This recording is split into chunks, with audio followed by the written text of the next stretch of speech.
driving cutting. The San Antonio Texans have brought the CFL's high-octane offense down south, and fans have not been let down as David Archer and Mike Saunders have paced the Texans to an average of 400 yards of total offense a game. Saunders with a dynamic style, Archer with plenty of targets for his time-tested arm. The Texans will need all their options this evening as they line up against one of the CFL's stingiest defenses. The Edmonton Eskimos have molded championships based on their defensive play. It's no different this year. Led by Defensive Player of the Year, Willie Pless, Edmonton is giving up only 16 points per game. Texans, Eskimos, next.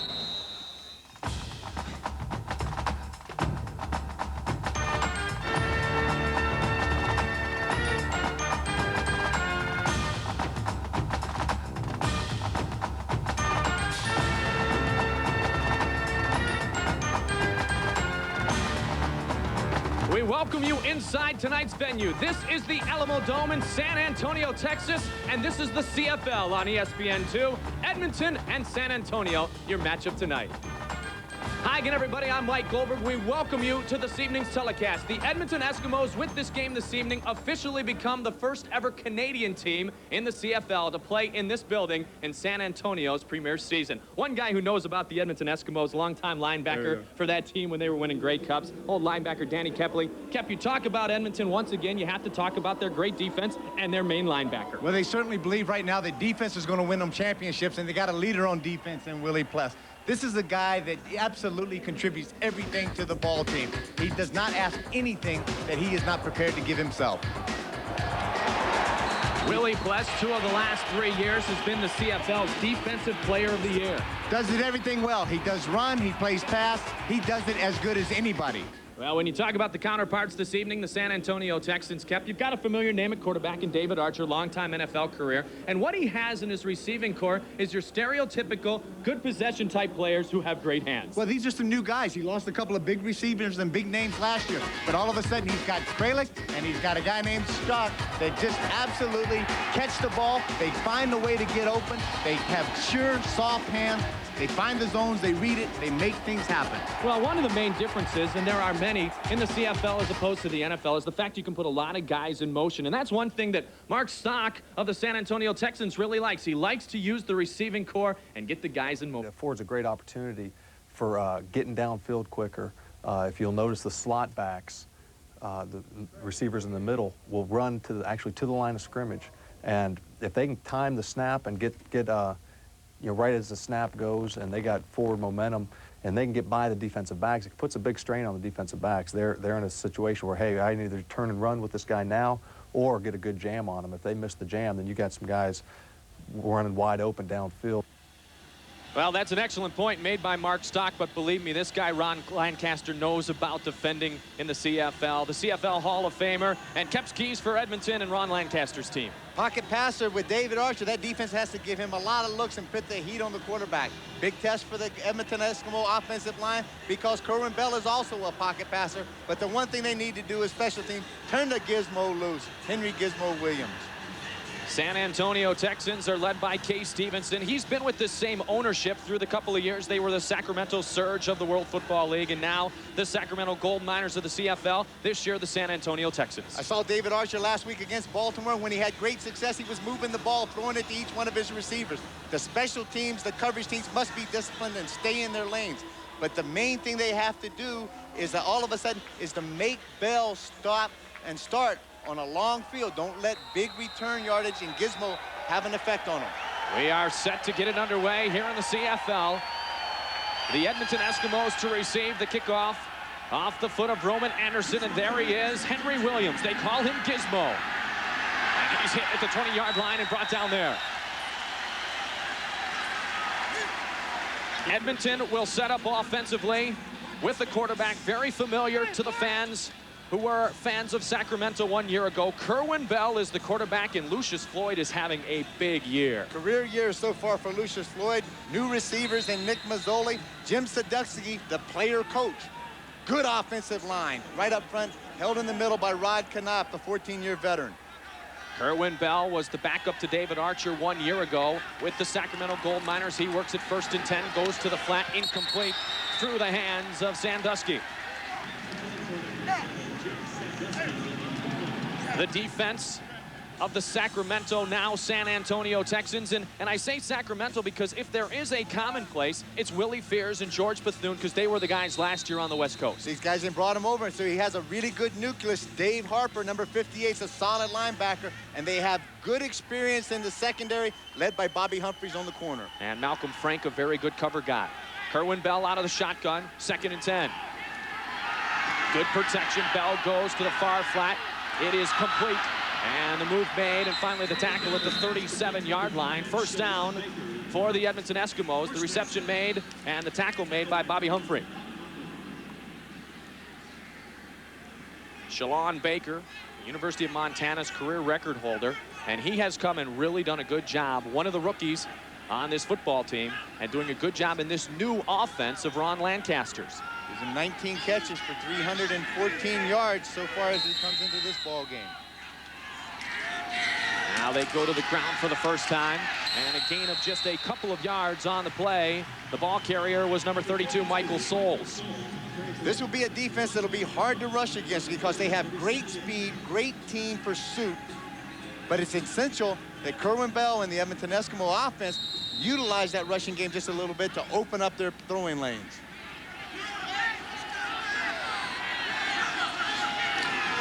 Now they'll work at 2nd down. Bell to Souls in the flat. He drives his way up to about the 44-yard line, short of the first down yardage. Tackle made by Tommy Smith, number 55. This is the kind of situation that San Antonio wants to get anybody in, particularly a drop back passer in Kerwin Bell, 2nd and long, play the zone, make them throw the ball in front of them, and then use that great speed to react and close in on it before they can pick up the first down. So Edmonton will be forced to kick. That's Glenn Harper, averaging almost 39 yards per kick this season.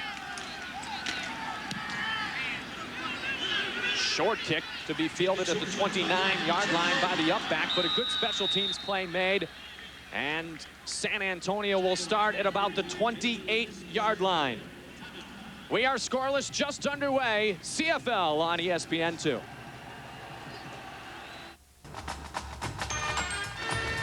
The Canadian Football League on ESPN2 is brought to you by Coors Light. Naturally brewed, reach for the silver bullet, the pure taste of the Rockies. By Firestone Retailers, come in now for the Indy Race Sale. And by Polymedica Industries Incorporated. The Texans offense is engineered by number 18, David Archer, out of Iowa State, in his 3rd CFL season. Threw for over 330 yards 1 week ago on ESPN against Baltimore. And we talked about some of the receivers that are good possession receivers in Kralik, Hess, and Mark Stock. Big thing is you get Mike Saunders and also Tony Burst out of the backfield are excellent receivers. They'll start with the football on their own 28-yard line, 1st and 10. And they go to the ground, and there's a fumble, and the football is recovered by Edmonton. Recovering the football was Benny Goods. He hit the running back in the backfield and came away with the loose ball. San Antonio, when you've got a back like Mike Saunders in the backfield, you know you're going to have to use him, and so does Edmonton Eskimos defense. They know that he's going to come out there and try to highlight a back like this. Willie Pless stuffs the hole in. Benny Goods comes off the block, gets the elbow up, and just jars the ball loose, and also makes a key play as far as the recovery. Take another look as he comes off the block. There, he just swings at it, catches the left arm, hits the ball right on top of the arm of Mike Saunders, and then he falls on top of the ball himself and comes up with the recovery. Now, Willie Pless, last year's CFL Defensive Player of the Year, helped to force that turnover, and so great field position for Kerwin Bell and the Eskimos. From the 25, there's Souls in the flat, and he is hit at the 18-yard line, a gain of about 7. The hit on the play made by Tommy Smith. Edmonton trying to catch San Antonio to give him that deep zone and just kind of sneaking into lane Mike Souls out of the backfield. But Tommy Smith is not having anything to do with that. Kerwin Bell, good numbers as far as his completion percentage on the year, well over 60%. He pitches it back. Good block in front of Lucius Floyd, and Floyd is close to a first down. Indeed, I think he got it. Charles Franks finally brought down the ball carrier, Lucius Floyd. One of the guys that is not included in the blocking scheme of an offense is usually the defensive safety. And Charlie Franks, who's just activated on the roster, for this week comes up and makes that tackle. Now, there's been some defensive injuries suffered by San Antonio. From the 15-yard line, Bell throws it over the head of Jim Sandusky, incomplete.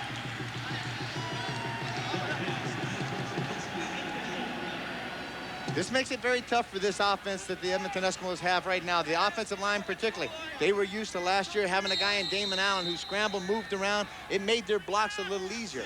When a guy's going to stand in the pocket, 5-step drop, it forces that offensive line to stand in there, make a block, move their feet, and stick with their guys. 2nd and 10 from the 14-yard line. Bell from the shotgun. Looking towards the end zone, reception made. Tackle broken, going towards the corner, knocked out of bounds at the 2-yard line. Nick Mazzoli with the reception. He broke one tackle and almost made his way to the end zone. He did get very close, and he may have picked up the first down. What I just talked about, the one big key to this is that offensive line up front. Look at the time and the view downfield that Kerwin Bell has. He makes a great throw, and Mazzoli does a good job of coming back toward the ball. Some poor tackling by San Antonio allows Mazzoli to pick up a few extra yards. And he gets the first down. It is 1st and goal from the 3-yard line. The ball carrier is hit at the 2. Ball carrier was Michael Souls, and a good defensive stand there by San Antonio. Tommy Smith, the linebacker, again making the stop.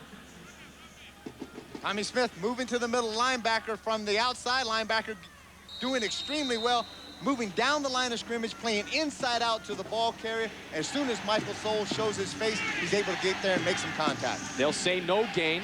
Spotted at the 3 again, 2nd and goal. Bell this time to air it out. Sandusky deep in the end zone, in and out of his hands. Good coverage on the play by number 10, Malcolm Frank. Excellent one-on-one coverage. It's just a fade route. All they want to do is try to get Sandusky one-on-one, make a play, and just throw it up into the corner. 2-step, 1-3. Now it's thrown on rhythm. It's up in the air. Little push right at the last minute by Jim Sandusky. The ball hits him right in the right hand. He almost makes the Houdini catch. But Malcolm Frank stayed right with it. Excellent defensive play. We said during the opening lineups, Malcolm Frank, the best cover guy. Good play made right there. So it'll be a short field goal attempt to put the Eskimos on the board. Sean Fleming, the kicker. The ball will be spotted and held by number 18, Glenn Harper, at the 10-yard line. So it'll be a 10-yard field goal attempt.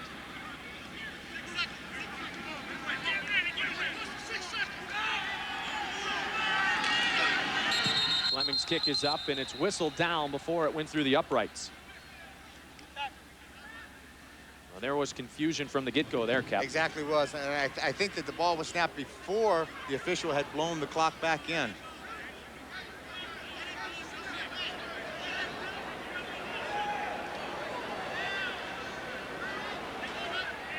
Ron Lancaster, CFL Hall of Famer, sees his Edmonton Eskimos off to a good start this year. It's 3-0. San Antonio, a record of 1-2 with consecutive losses to the Baltimore Stallions. They'll try it from the 10 again. The kick is up, and it is good. And Edmonton has struck first.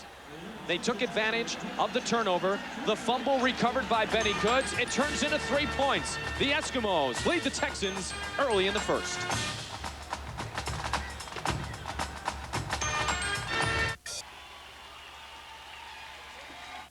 We've got Canadian football, also baseball across America, and that sometimes includes those who are our friends from north of the border in the Pacific Northwest, the Vancouver Canadians against Colorado Springs. It's tomorrow night, 10 o'clock Eastern, 7 o'clock Pacific. AAA ball from a beautiful ballpark with Pikes Peak down the first baseline. That's tomorrow. Baseball across America on ESPN2. Great caliber of baseball being played. And I'll tell you what, if you've ever seen minor league baseball in Vancouver, British Columbia at Nat Bailey Stadium, that's the setting where America's pastimes should be played, and they like it up north too. First down play from the 42-yard line, quick hit, passes completed in the far flat to Joe Kralik. One of the possession receivers we spoke of. One of those things, David Archer comes and he throws it. It's kind of just a little hitch route as he goes. Kralik goes off. He's going to run about 4 or 5 yards, stop and come back to the ball. The ball was thrown up the field. It's a very dangerous pass because if a receiver doesn't make a good play on the ball, look how much, bang, right there. If Morris Lawler had made a play on the ball, he may have had a chance to pick that thing off as opposed to coming back for it. Kralik did make a good catch. Gain of 7 on the play. Sets up a 2nd and 3 from the 49. The pitch. Saunders, the ball carrier. And a flag on the play. He is close to the first down yardage. Willie Pless with the hit for Edmonton.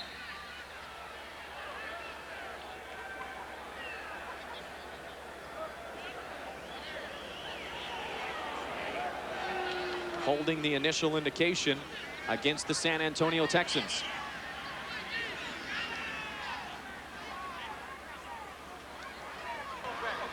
Holding, San Antonio, number 60, 10-yard penalty. 2nd down, repeat it. On the right side of your screen, you're going to see number 60. It's big Rob Stevenson, the right tackle. Now, see, he's just got that right arm around Leroy Blue and finally starts to drag him down. And at some point, what we can't see, he's going to obviously got a hold of some cloth in there and takes Leroy Blue to the turf. That big man went to high school with Emmett Smith at Pensacola Escambia High School. That's a big man, 6'3", 290. It sets up 2nd and 12 after the penalty. Archer goes deep again. And is it another interception? It is indeed. Morris Lawler there again, his 2nd interception of the contest, and a good return finally out of bounds inside San Antonio territory. Well, for some reason, David Archer seems to think that he can pick on Morris Lawler one-on-one, but nothing doing. It was a poorly thrown ball. The ball was thrown behind the receiver. Now, see, as the ball is hanging up, it's got quite a bit of wobble on it, and it allows Morris Lawler to make a break underneath Kralik. He goes up high, and that's what you have to do as a defensive back. Go to the highest point of the ball, look it in, and he makes an excellent catch on it, an interception. We talked about the stingy defense of these Edmonton Eskimos. The defensive backfield is strong, but that's really not their forte. Usually it's the front 7 doing the damage. So good field position.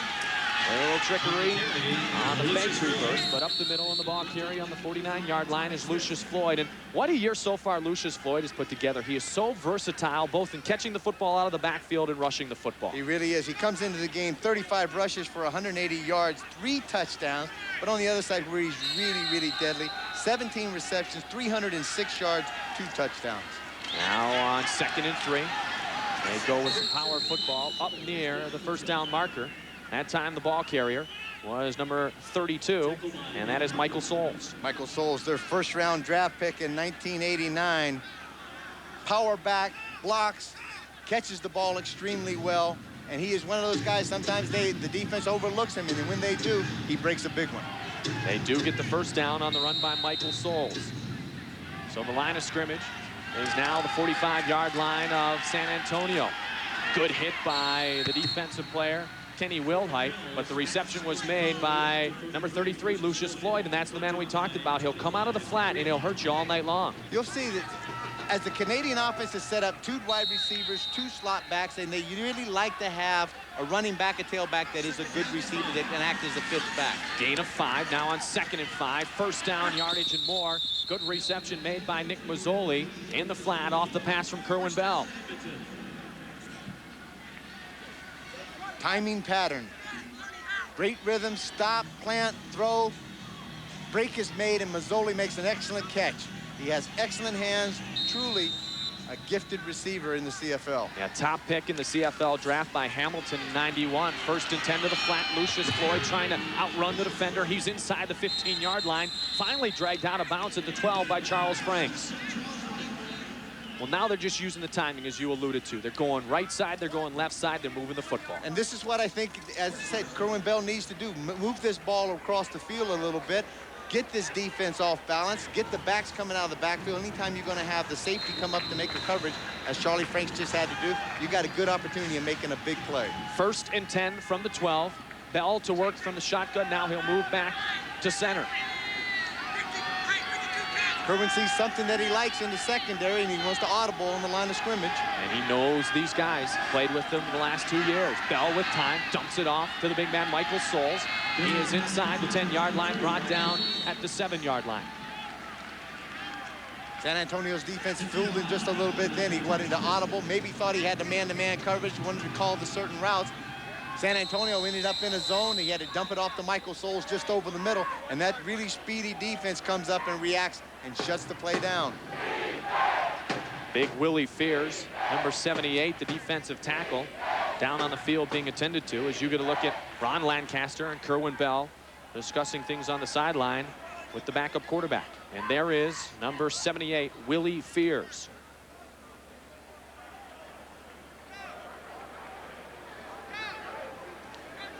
Chris Vargas, number 16, has been a guy who's seen some playing time this year. Ron Lancaster has not hesitated when Kerwin Bell has struggled a bit to throw this guy into the football game. He struggled against Saskatchewan earlier in the season. Chris Vargas came in, was 29 for 46, 480 yards, no touchdown, but he pulled the game out, and Edmonton won the game against Saskatchewan in overtime. Willie Fears, a mainstay last year for that man, Case Stevenson, in his 7th professional season, 5th in the CFL. And Willie walking off the football field in his own power, and Kerwin Bell walking his way back to the Edmonton huddle, ready for the play of 2nd and 6. Ball spotted on the 8-yard line of the Texans.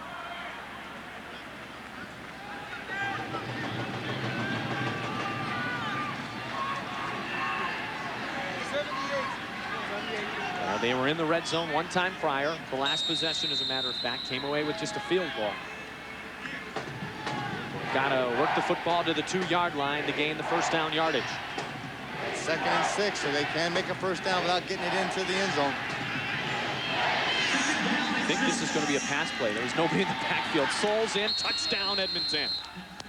Both Lucius Floyd and Michael Souls moved up towards the line of scrimmage. You knew indeed that Kerwin Bell was going to use a pass play, and he dumps it off to a running back, and Michael Souls gets the touchdown. You'd want to think that his forte is not running the quarterback option, so they're going to play pass, but San Antonio does a very poor job of playing that. If Tommy Smith has got that running back man-to-man, he's got to close up there as soon as he makes that waggle motion outside, close the distance a bit and get in Michael Souls' face very quickly. If not, it makes it a very easy pitch and catch, as we just saw between Kerwin Bell and Michael Souls for the major score. And the convert is good. And the score is now 10-0 Edmonton Eskimos on the 8-yard touchdown reception by Michael Souls. Eskimos off to the good start. The Alamo Dome in San Antonio. Due to time constraints, we pick up the football game later in our action.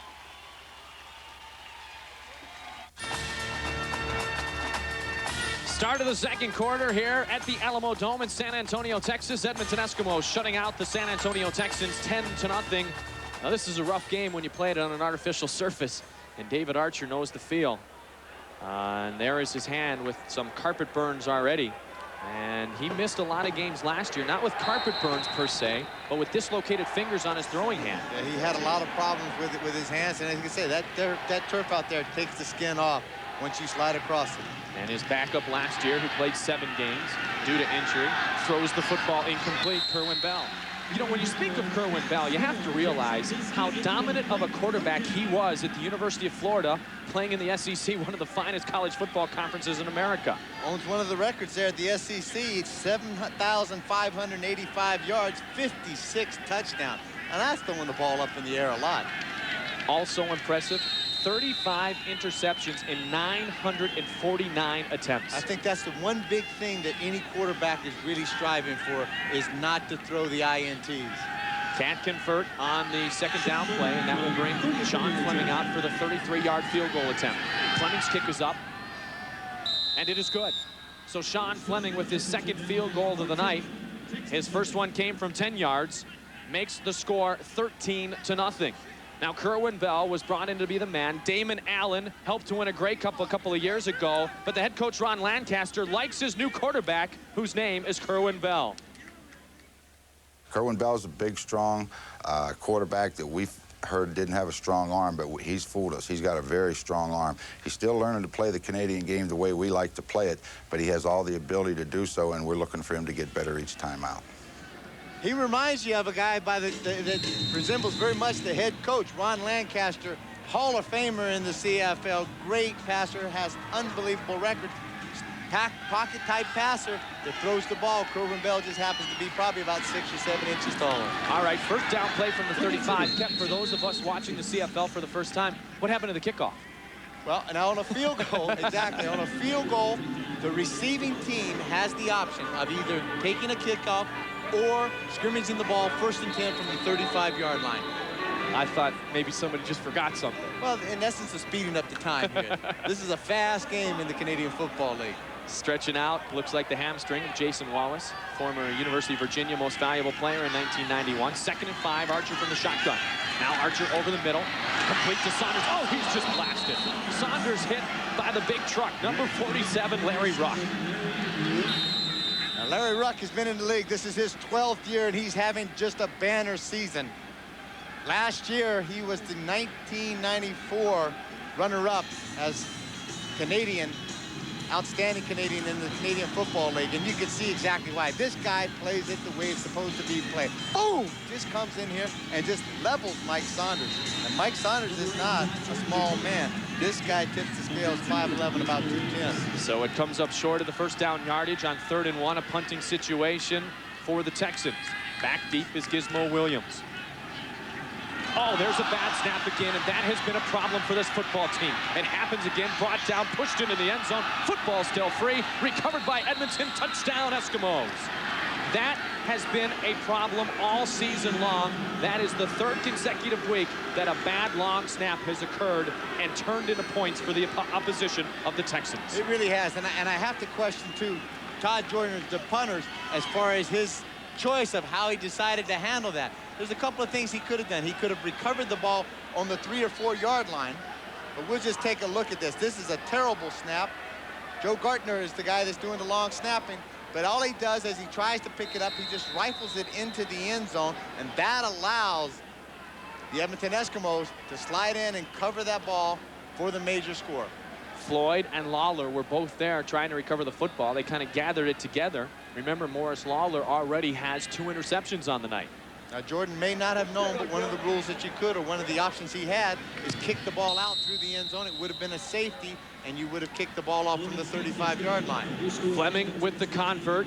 Miscues have hurt San Antonio, and they find themselves in a big hole, trailing by 20.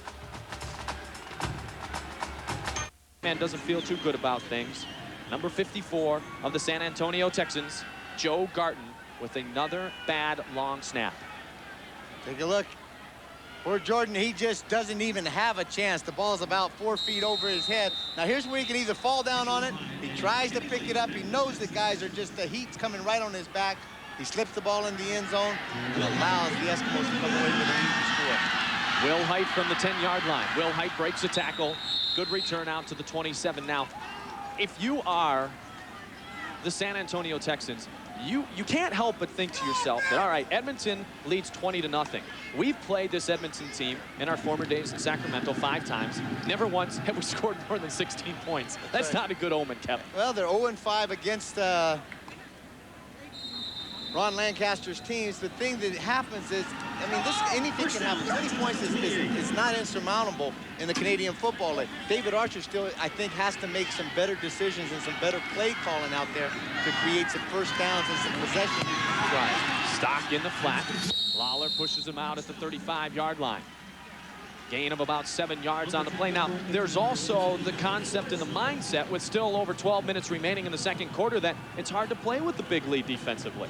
Well, it's not really that hard, I don't think. I think you can come out there, you can make a lot of things happen. You just have to be patient. If it doesn't fit, don't try to force it in there. And I think we saw early in the first quarter a couple of those long passes trying to pick on Morris Lawler. I think he didn't do anything to set up that deep throw, and he was trying to force it in there and make something happen quickly. 2nd and 3 after the gain of 7. From the shotgun, Archer looks up the middle, and it's incomplete. Intended receiver on the play was number 21, Jimmy Lee. Now 2 and out again. Jimmy Lee, a back that was just activated again last week.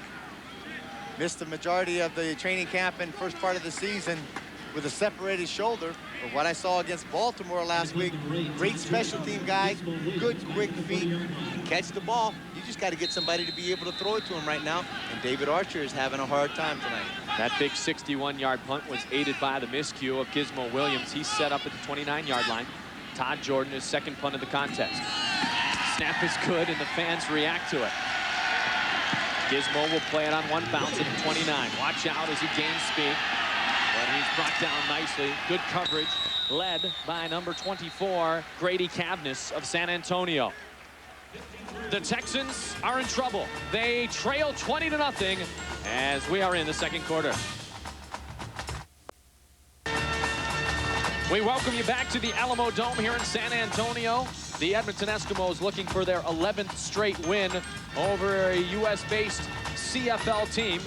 And you may know this year there are two divisions in the Canadian Football League. The Northern Division, which consists of our friends from Canada, and the Southern Division with a couple of new teams. This we consider a new venue, not a new team, because Sacramento was here last year, and San Antonio is here this year under the same ownership. And Edmonton with 9 first downs to San Antonio's none. That starts to tell you right there, just aren't able to have any kind of possession drives to keep anything going. But you can see the division. The Northern Division are the 8 base Canadian teams. The 5 divisions with the 2 new franchises this year, Memphis and Birmingham. San Antonio coming over from Sacramento. Now in the playoff structure, the 5 Northern teams will make it. The top 3 Southern teams will make it, and the 5th place team will come down to the Southern Division, and it'll be 4-4, 2 semifinal games. Virtually no gain on the play there by Kerwin Bell and his teammates. It'll be fun to go around the United States this year with our coverage of Canadian football on ESPN2. Baltimore was here last year. They, this year, though, have a name, the Stallions. They were the Baltimore Football Club last year. They came in and they played a back-to-back, a tough series against San Antonio, and was able to come away with 2 victories. Malcolm Frank on the pass defense. The 2nd and 3 unable to, the 2nd and 11 unable to be converted by Kerwin Bell and the Eskimos. Punting situation forthcoming. Big pressure up front by Tommy Smith, the middle linebacker. Comes in a little late, gets off his block. Hits Kerwin Bell. Malcolm Franks, again, as you mentioned earlier, could be the best man-on-man coverage guy that San Antonio has. Showed right there why he got that compliment. 3rd CFL season out of Baylor. Played 15 games with the Seattle Seahawks in '92. Pressure on the kicker, and there goes the flag. Charles Franks ran into the kicker. Will Height is brought down by J.P. Escudero.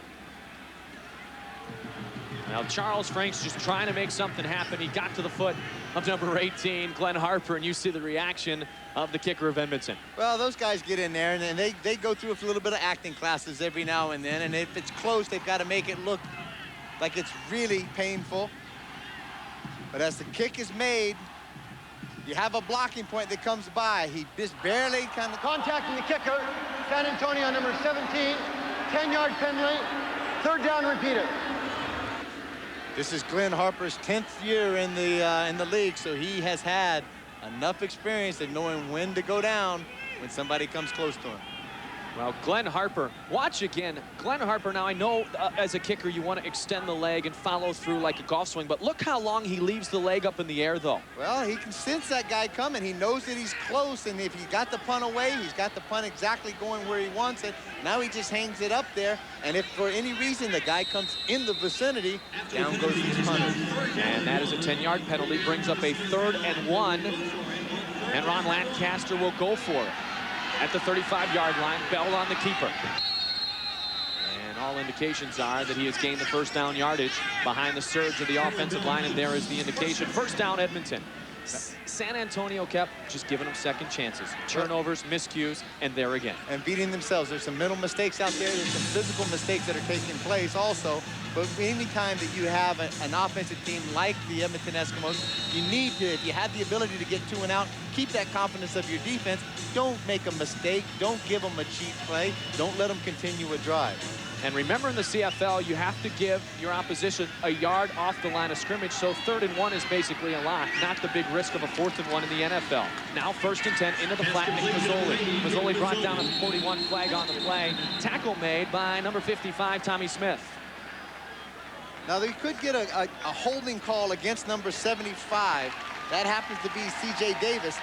One of the things on the hitch screen, he is the inside slot receiver. He's going to come out and try to block the corner. Holding, Edmonton number 75, 10-yard penalty. That's 3 for 3, partner.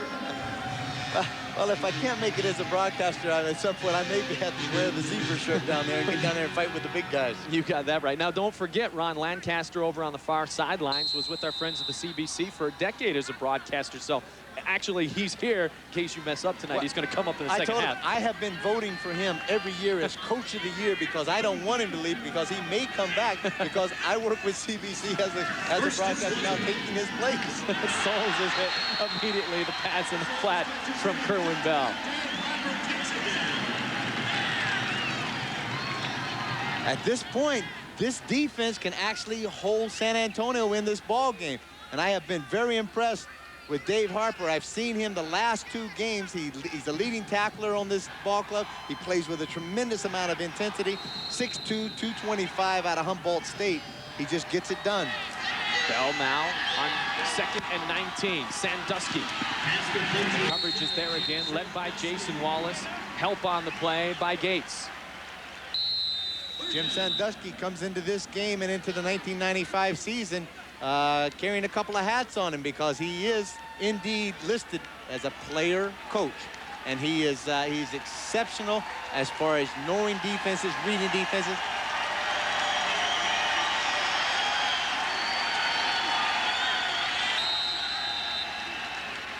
Close to a face mask violation against Jim Sandusky there. The kick, a good one, played by Will Height at the 28-yard line. Will Height tries to scamper towards the near sideline. In traffic, flag on the play, brought down at the 38. You know, you talk about a guy like Jim Sandusky, number 7 of the Edmonton Eskimos. In his 10th CFL season, 6th with the Eskimos, and he was part of that Matt Dunnigan deal with BC in 1988 and has come in and done such a great job. He is your stereotypical, as we mentioned, possession-type receiver, Chris Collinsworth-like of the NFL who gets things done. San Antonio, number 39, 10-yard penalty from point possession gain. First down, San Antonio. Just as we heard, Mike, Bobby Humphrey's going to call for an illegal block in the back, but just to pick up where you left off, he's one of these guys, he's sneaky fast, but he is absolutely methodical about running his patterns, and he does a tremendous job all the time. So they'll start it out 1st and 10 from the 25. Archer on play action, has time, goes over the middle, pass complete. First down yardage gain by Reese, the first down of the night for the San Antonio Texans. They had gained only about 20 yards of total offense before that reception by Billy Hess. Mike, that brought him to the feet here in the Alamo Dome. Standing ovation for a first down. I can't wait to see when they score a touchdown. Wobbly pass, it's that option pass. You got the option to catch it at either end as it wobbles over there. But he does a good job and picks up the first down. Ball spotted on the 38, first down. They'll go to the ground. Saunders driven by Larry Ruck in the backfield, and they'll whistle the play dead. Frustration from Saunders, and Ruck will not back off. Willie Pless in the middle of it, no surprise there. That's the defensive unit of Edmonton. They are in your face all night long. They are. They're very physical. They are very disciplined in how they do. Everybody has their job, and they do it exactly the way it's supposed to be done. There's not any individuals out there. These guys talk in plurals. They're we, us, our, that kind of thing. They make it happen.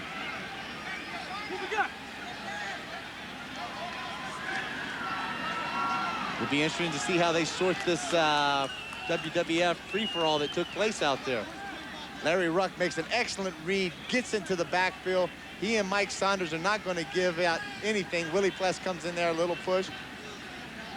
But here's where it starts to get man-on-man kind of thing, and you're not going to give an inch.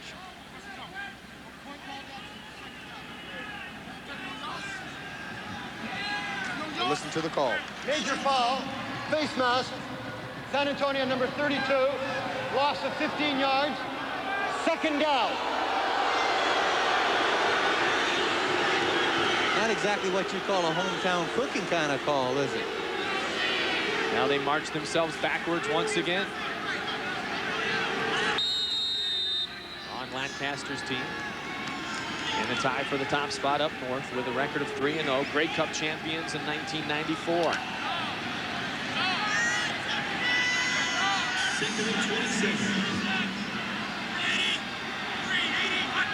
From the shotgun, David Archer. Archer, under pressure, now has to throw the football away. Edmonton, pardon me, Grey Cup champions in 1993. The BC Lions deserve credit for winning the title 1 year ago in their own building in Vancouver, British Columbia. And what a great game that was. Great game against now the Baltimore Stallions that they came down to. No seconds on the clock. Louis Pasaglia kicking a field goal to win it. And I think back to that Western final when Doug Flutie's little brother Darren Flutie catches the pass in the snow with no time on the clock, and Calgary, really the odds-on favorite through most of the regular season, knocked out by BC. Last night they just had the rematch of that game, BC playing in Calgary, and Calgary got the best of them. Another high snap. Gizmo driven back to the 34-yard line. Now Gizmo working in traffic, and he is back up to the 48. Football's free. Recovered by an Edmonton player, number 43, Jed Roberts. He's been around loose footballs tonight, hasn't he? Roberts gathers up the miscue, and Edmonton goes on the offensive again, leading 20-0. In San Antonio, one should check out the Alamo. And there are the hallowed halls of the Alamo in San Antonio, Texas. And some of those who died in battle and protecting the land, the Alamo in San Antonio, Texas. And we are in the Alamo Dome. Aptly named, I suppose. Dan Kepley, Mike Goldberg, ESPN2 coverage of the Canadian Football League all the way through the Grey Cup Championship in November from Regina, Saskatchewan, home of the Rough Riders. It is going to be a cold one, buddy. How about it? Buckle them up right now. Parker. Yeah, you're not going to be in BC Place hanging out in a nice climate-controlled dome like 1 year ago. Nice. It's going to be somewhere. It could be anywhere from 30 to 40 below zero. That's in the Celsius figures that they use in Canada. And when it gets into Fahrenheit, all you say, it's way too cold, man. I say we broadcast from a studio in Florida and take a feed. I think we do that. Do it off the monitor. There you go. 1st and 10, ball on the 38-yard line of Edmonton. Kerwin Bell to go on the offensive again. Fakes the pass, now gives the football to Regis Floyd, and nobody was pulled there. In the backfield immediately, flag on the play, was number 55, the linebacker Tommy Smith. Eskimos coming with a little razzle-dazzle, faking that old Statue of Liberty play where you fake the pass downfield and then hand it behind you. Edmonton number 32, decline. 2nd down. Holding violation by Michael Souls.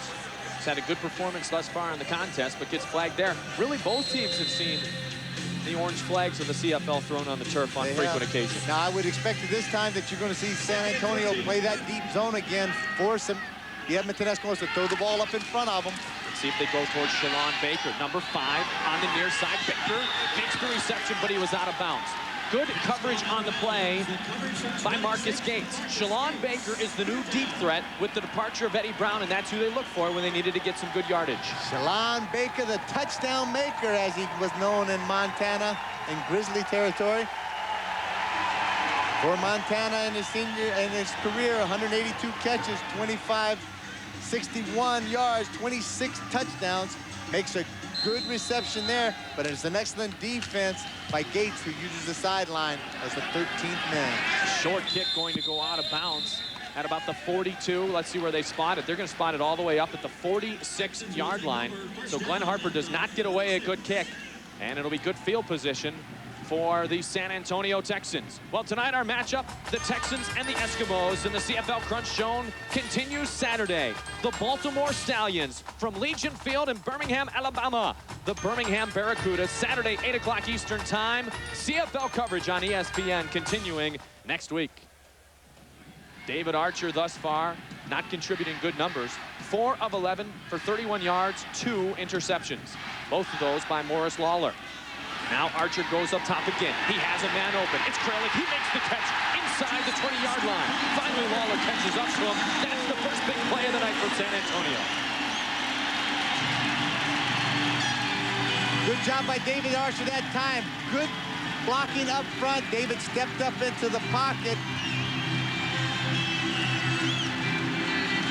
Catches his receiver as he breaks by the defender, Morris Lawler, and he just hangs it out there, and Kralik runs underneath it.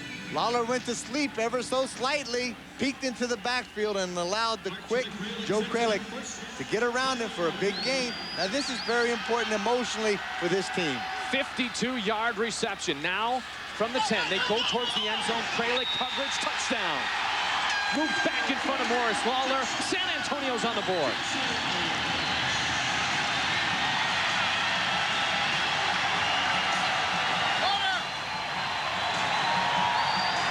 And it does bring the crowd to their feet. They're enjoying their first touchdown here tonight.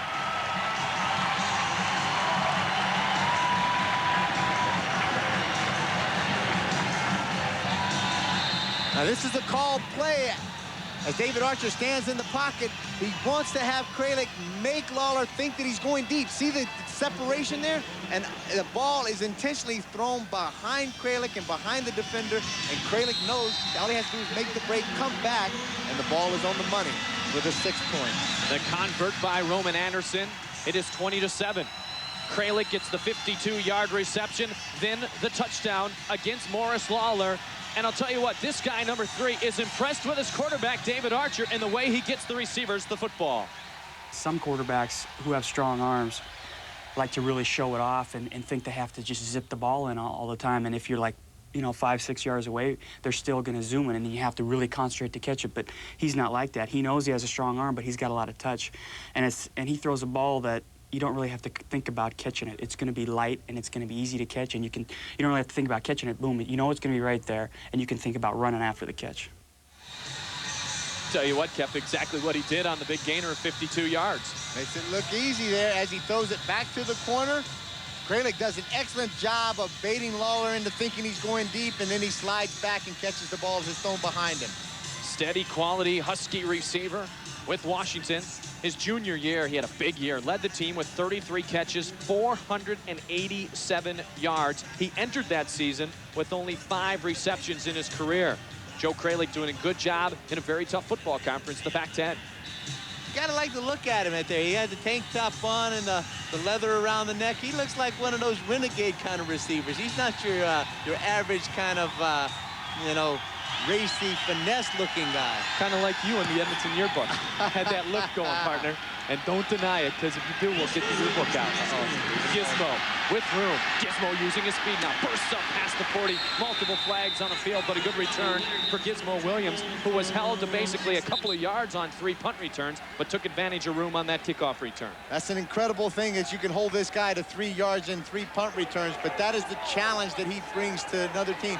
And a San Antonio team with this much speed can really rise to that kind of challenge. The thing about with Gizmo also is working with the team. He doesn't do this all by himself. There's 11 other guys out there that make the block. Holding, Edmonton, number 4, is declined. Legal block, Edmonton, number 36, 10-yard penalty, and point of foul. First out. Bruce Dixon and Darian Hagan flagged on the play. I'll tell you what, Kep, it was 20-0.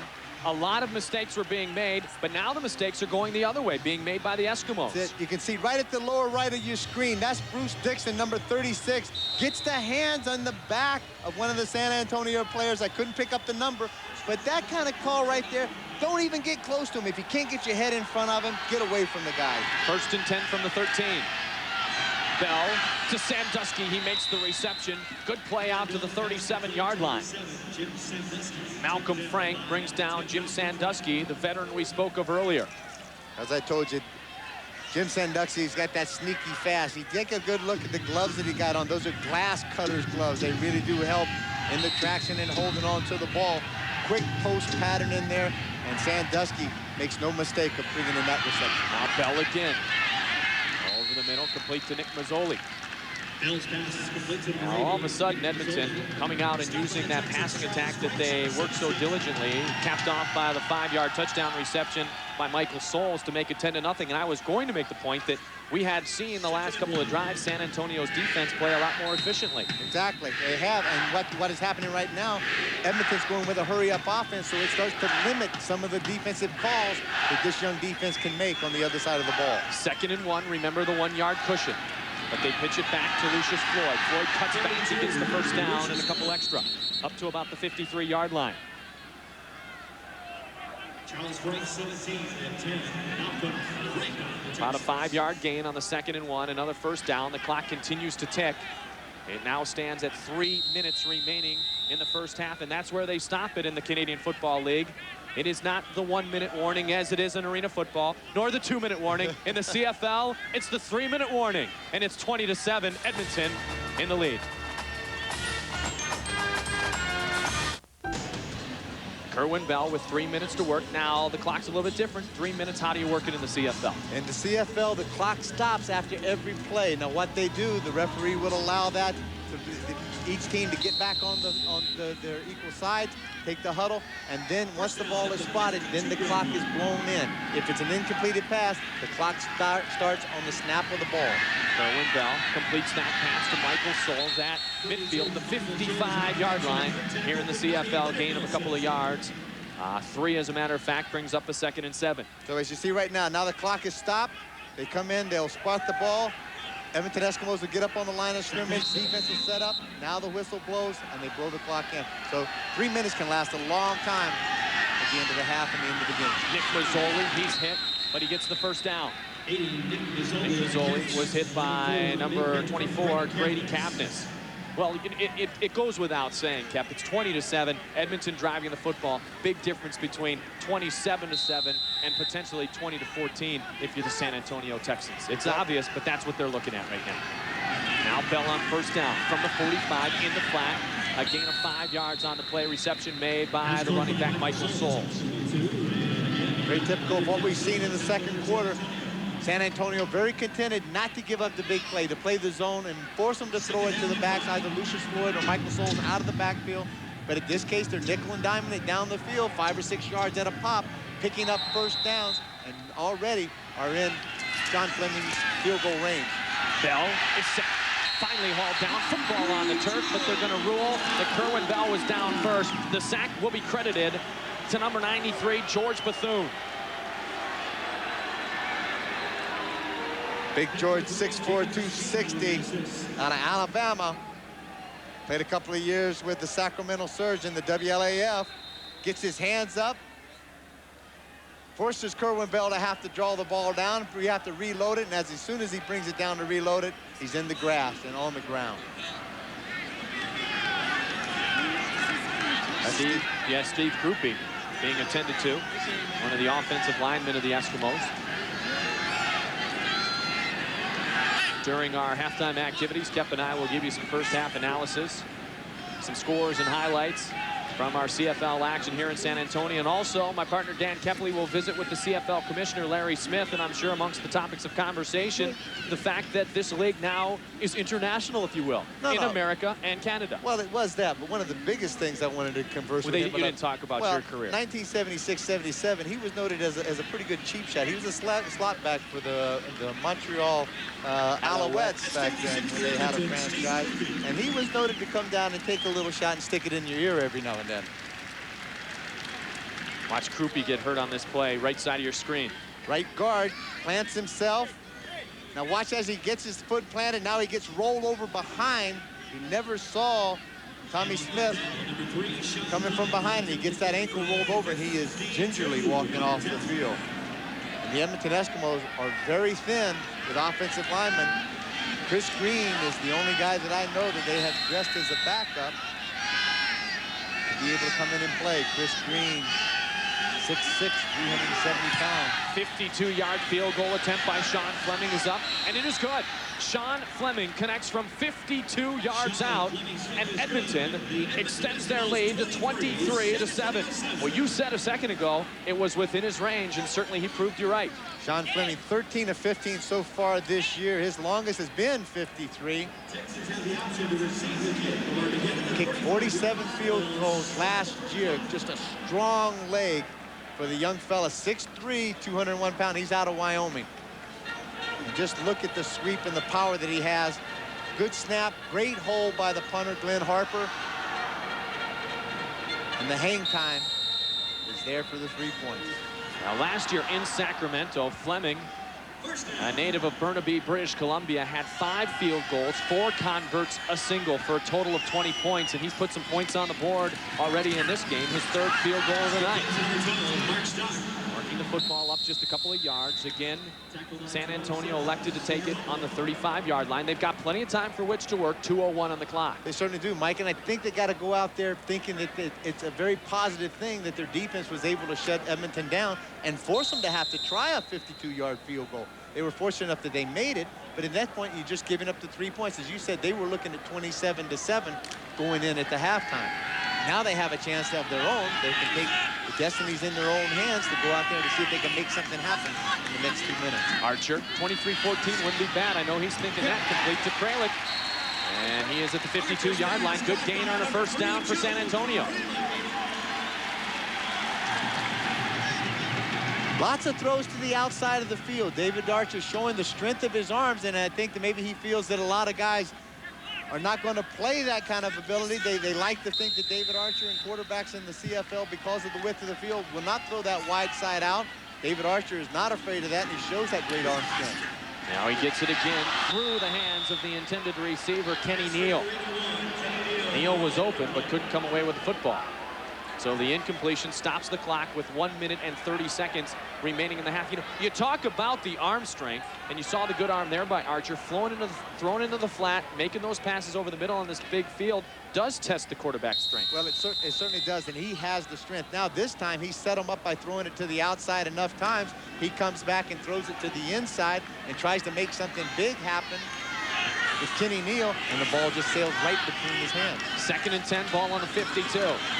Archer with good protection. Complete, first down and more. Mark Stock, first catch of the night. Another 20-yard plus gain.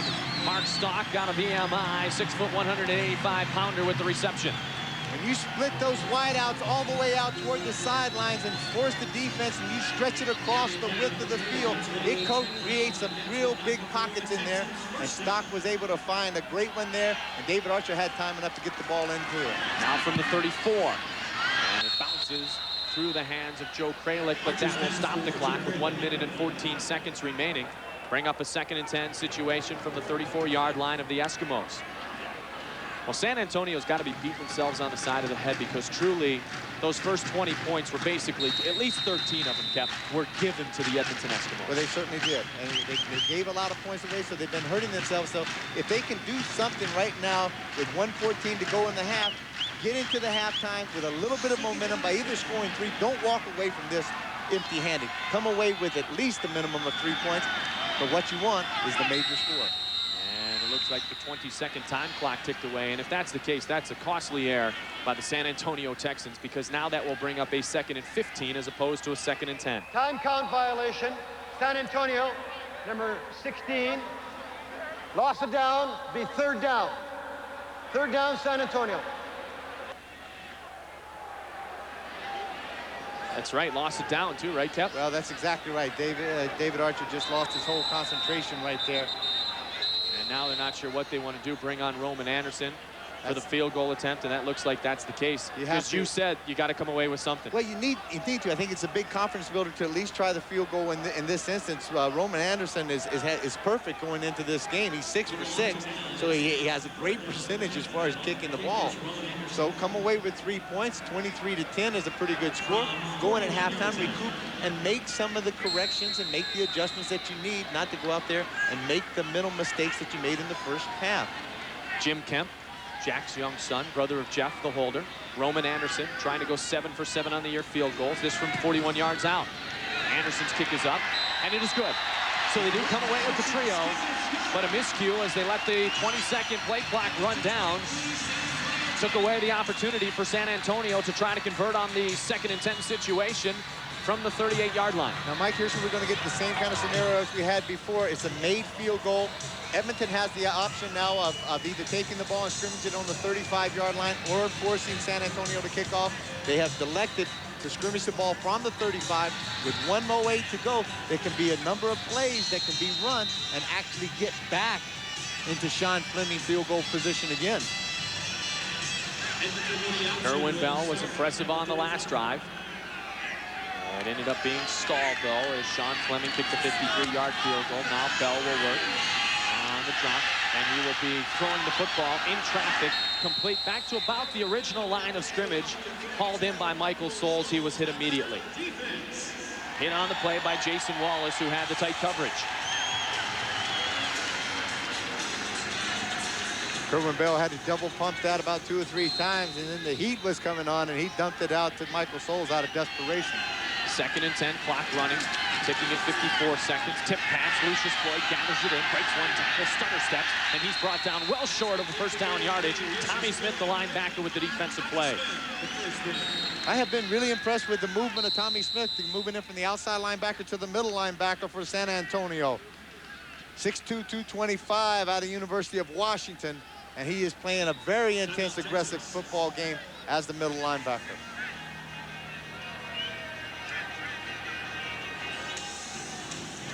Glenn Harper has to punt now. It's 3rd and about 6. With 48 seconds to go, Mike, so anything can still happen. They have an opportunity that if they can field this punt, make up some ground, get it upfield, 1 or 2 plays by David Archer, and they could put another 3 points or possibly even a major on the scoreboard. Well, in the CFL timeout situation, also a little bit different. Each team does not get 3.5, Kev. Nope, they get 1 timeout per half. And that one has been used by the San Antonio Texans.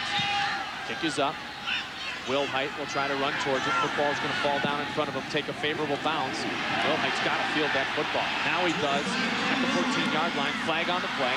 He busts through the hole, gets back to the 30, stutter steps, and gets up to the 34-yard line. Impressive return for Kenny Wilhite, but a flag on the play. We'll see what the call is. Mike, about the only thing I have to say, it is an impressive return, but had he hustled and got up there and fielded the ball on the fly, he would have caught it at the place that he had to return it back to, the same yard line of scrimmage. Now look at this. He's very gingerly. He goes over there, lackadaisical. The ball's jumping. He's losing precious yardage. Block. San Antonio, number 24. Half the distance to goal line. First down, San Antonio. And march it way back anyway. It was a return of 17 yards. They'll march this penalty back half the distance to the goal line, back inside the 10-yard line, spotted just inside the 9. Mike, I guess one of the cardinal sins that I've been told ever since I've played the game or been around the game, if you can get underneath the punt, never let it hit the ground. Feel the punt on the fly. I think there was about 15, 17, 18 yards in there, but once that ball hit, that they lost that precious yardage. Now, with 32 seconds to go, you've got a long way to go. There's about 98 yards. Archer. And the running play, very conservative, and they might be thinking, let's just get this half over, go regroup, trailing by 13, which is only 2 scores in any amount of football that you're playing, as the clock stops with 28 seconds remaining. Now, if you take a good look, Ron Lancaster's going to use a little philosophy here and a little bit of psychology. He's going to take his timeout. Clock will not start again. There's 25 seconds to go.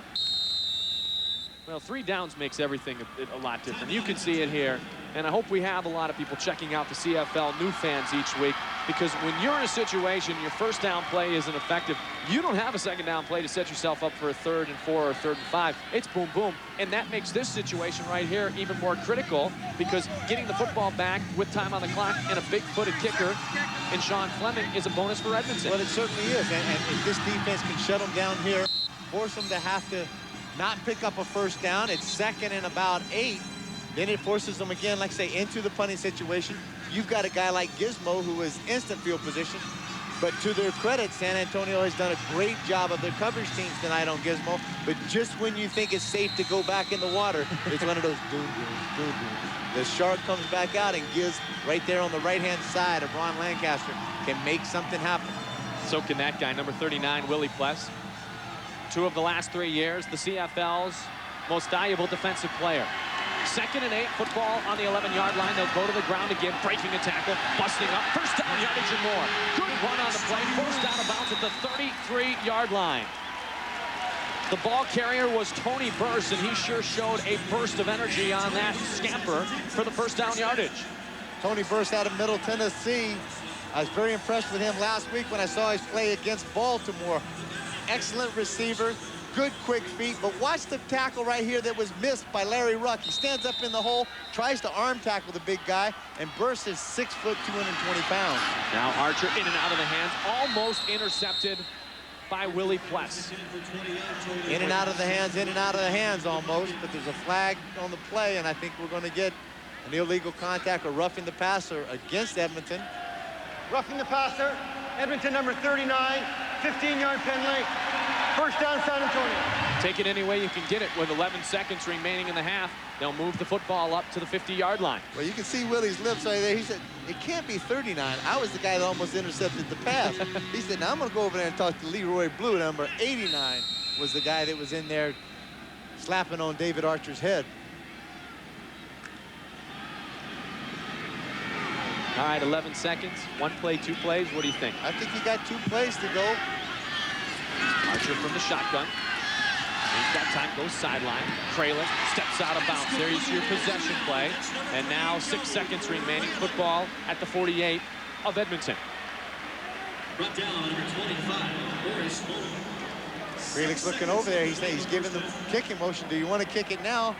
They're going to say, no, we got 6 seconds. We got 1 more play. Now you've got to know that this play has to be out of bounds somewhere. The catch has got to be made. He's got to step out. Or if the throw is not going to be there, or if the pattern is not there, you got good coverage, then Archer has to rifle the ball out of bounds quickly so they can line it up again and at least maybe get an opportunity to kick the ball. From the 48, Archer looks sideline, as you mentioned. Kralik, did he stay in bounds? Yes. Now, one of the things that we should bring them and make a point of in the Canadian Football League as opposed to in the NFL, you only have to have 1 foot in bounds, and Kralik did an excellent job of keeping and dragging that 1 foot. So Roman Anderson has already connected on a field goal here in the second quarter. They'll try to move it to 8 of 8 on the year. This will be a 41-yard field goal attempt for Roman Anderson, the all-time NCAA leading scorer. 70 field goals, 423 points as a collegiate at Houston. After the spot, it will be a 48-yard attempt. His long this year is 50.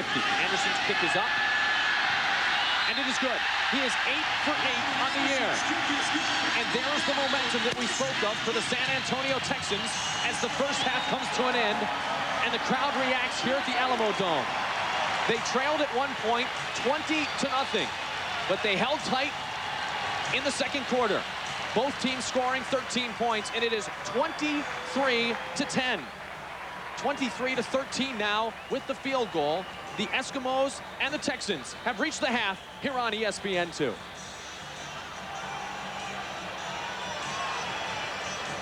We have the opportunity to check in with the head coaches. And there is the head coach, and we'll talk to the San Antonio Texans. And head coach, I'll tell you what, your team got some momentum at the end of the half. Well, we needed to, because we stunk the joint out from the first kickoff on. So, but I think we've got the type football team that can come back. Coach, you really had an opportunity there that trying to throw the ball, David Archer's not getting the kind of protection. Do you need to take some changes in the halftime as far as where you're going to throw that football? Well, I don't think it's necessarily where we're going to throw it. We got to make sure that we're pinned down on protection. We're getting beat on a couple of stunts, and they're doing a good job. But we're gonna tighten up some. Coach, thank you very much for the time. Hope you have a good look at halftime. Okay, thank you. Kay Stevenson, the head coach of the San Antonio Texans, and indeed he has the ability to smile just a bit now as his team has made this a 10-point football game. Field goals by Anderson to make it 23-10 and then 23-13, and that is where we stand at the half. Edmonton and San Antonio have played 2 quarters. Not a good sign. Member of Colorado's 1990 NCAA championship team, Darian Hagan, the quarterback, not putting weight on either side, being carried off the football field. We'll try to check on that injury. 2nd and 10 situation, ball on the 34-yard line for San Antonio. Rushes on, pressure. Archer took the hit, but completed the pass to Kralik. Morris Lawler was there, but I believe the first down, yes, indeed, a good spot off the reception from Joe Kralik, and it is a first down for the Texans. Something that David Archer has done over and over in his career is to stand back, see the halfback blitz coming right in his face, and knows he's going to take a hit, but stands in there and delivers the ball on the money and picks up the first down. Archer using the plays off his sleeves. They're trying to tonight eliminate signals from the sideline because Kerwin Bell's on the other sideline. There was some fear he might steal some signals. Remember what San Antonio did last year. Broken play, Archer on the ground. He's hauled behind the line of scrimmage. Football squirts free, but he was ruled down on the play.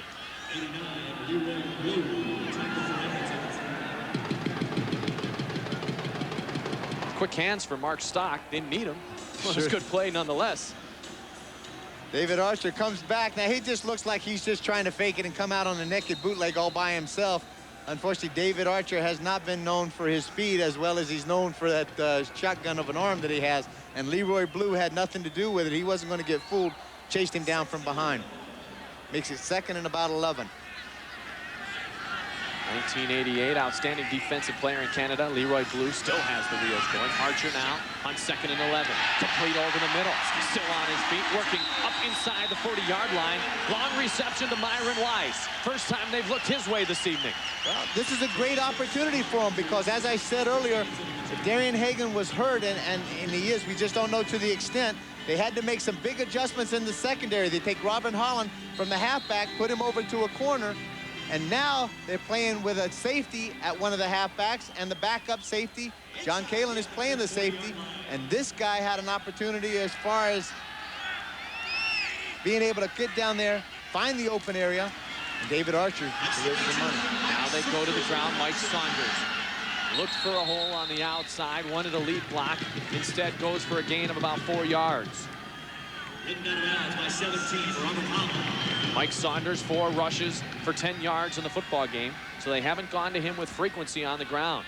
But the one thing that we have not seen San Antonio do is stretch that Edmonton defense, because they really do not have a deep threat. If there's one deep threat, it's the guy who caught the football before. That's 82 in the blue, Myron Weiss, the guy with world-class speed. The rest of the guys, we said right off the top of the show, kept possession-type receivers. You take the 2 wideouts and you put them way out by the sidelines, and you stretch that defense across the way, and it opens up some more pasture for you to throw at. And there, you see a perfect example of what just happened.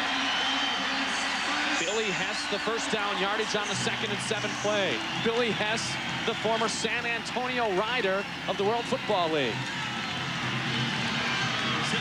Makes no mistake, as he comes in the deep end, and as he says, you stretch the defense all the way across the field.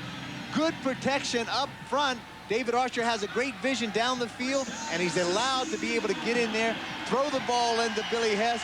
Billy Hess, again, makes no mistake of tucking that big reception in. Now Saunders. 22. Saunders will get back to the line of scrimmage, maybe gain 1 or 2 yards. The play came from the 16-yard line. It'll be spotted right about that same place. Both of these defenses are tough defenses to rush against. As you can see, Edmonton shuts down a guy like Mike Saunders. 14th in Iowa rushing history with 1,476 yards. He was 5th in the CFL in 1994. But what he has to do now is David Archer's using that just enough that the Eskimos have to respect the rush a little bit, and hopefully he's going to open up this passing game. Going towards the end zone, Myron Weiss, double coverage, incomplete, flag on the play, pass interference. Well, we talked about it a second ago. He's the guy with the speed. He's the guy they look to deep in the end zone here in the CFL. See if they call it on the safety, number 19. Forward pass interference. Edmonton, number 19, delivered in the end zone. First down on the 1-yard line, San Antonio. Okay. Pass interference in the end zone, comes to the 1-yard line.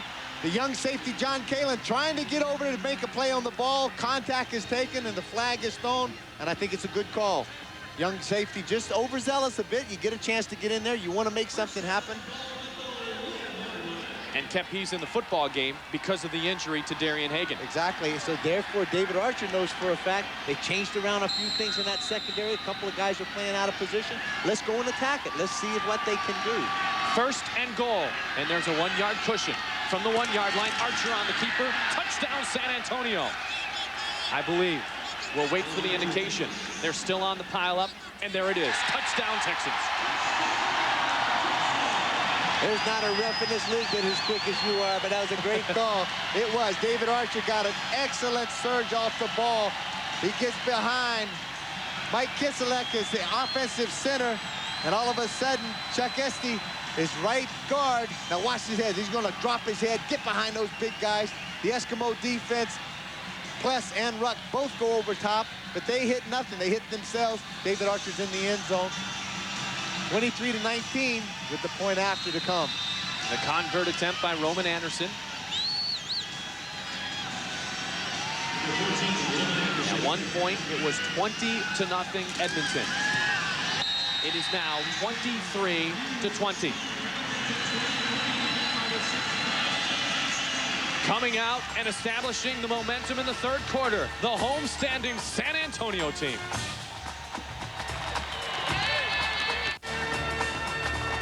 There's the man, number 18, who has engineered this comeback. David Archer, over the second and third quarters, has completed his last 5 passes, 10 of his last 12 on the keeper. He makes the football game a 23-20 contest. A couple of mistakes by San Antonio in the first half allowed Edmonton to score a lot of points. Pass interference call in the end zone and a mistake, and David Archer capitalizes on it. Watch out for Gizmo. Good return of about 36 yards out to the 37-yard line. Came from the 10. So a return of 26 yards for Gizmo Williams. All in all, though, they've done a good job containing number 2. But as you said, when he fires quickly. Strikes, hurts you, walks to the sidelines in a celebratory fashion. He gets from 0 to warp 6 about as quick as anybody I have ever seen. And the great thing about it, when those return guys out there, like I said earlier, he doesn't do it all by himself. There's 11 guys out there that help work with him that know all I got to do is get my block, and that guy will get the mail into the end zone. Lancaster stays with Kerwin Bell. Line of scrimmage, the 36-yard line, 1st and 10. Kerwin over the middle, has his receiver complete up to the 50. Jason Wallace with the hit after the reception was made on the play by number 75, C.J. Davis. Kerwin Bell does a great job standing right in the pocket. Perfect protection, great view of throwing it into a crowd, and C.J. Davis goes up, and to his credit, Jason Wallace comes over and levels him, and he holds on to the ball. This time it goes incomplete. Too far for Davis, underneath the hands of Jim Sandusky. 30-yard gain a moment ago for number 75, C.J. Davis. You mentioned earlier, Jim Sandusky officially has 2 pictures in the Edmonton media guide. One under the players and one under the coaches as the receivers coach this year. He's an incredible athlete that is so knowledgeable about the game. 2nd and 10 for Bell. Into the flat, Lucius Floyd gathers it in. He'll have to break a couple of tackles he can. Good pursuit on the outside. It started with Malcolm Frank. There was help on the play from Tom Gerhardt. The safety now playing linebacker from Ohio University.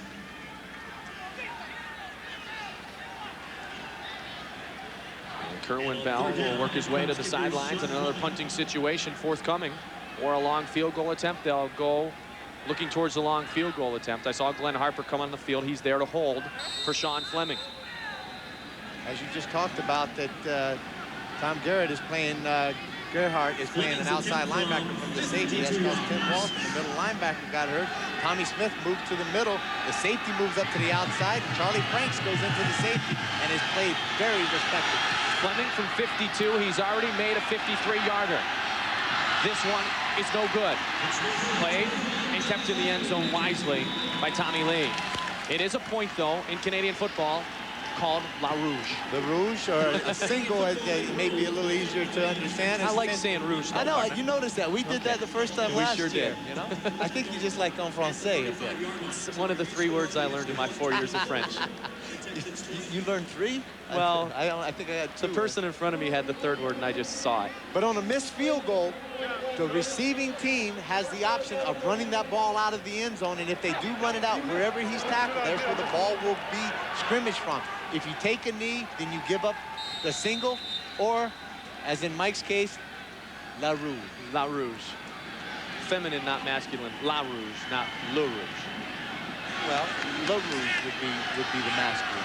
Correct. Yes. Correct, A.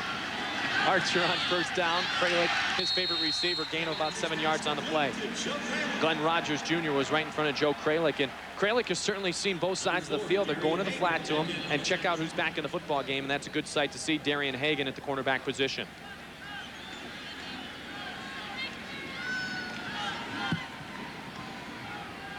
The thing also, Kralik has been the key receiver in the majority of these things. Every now and then he has a pass thrown to Billy Hess, but I think he needs to spread it around a little bit just so that the Eskimo defense can't key on that one guy.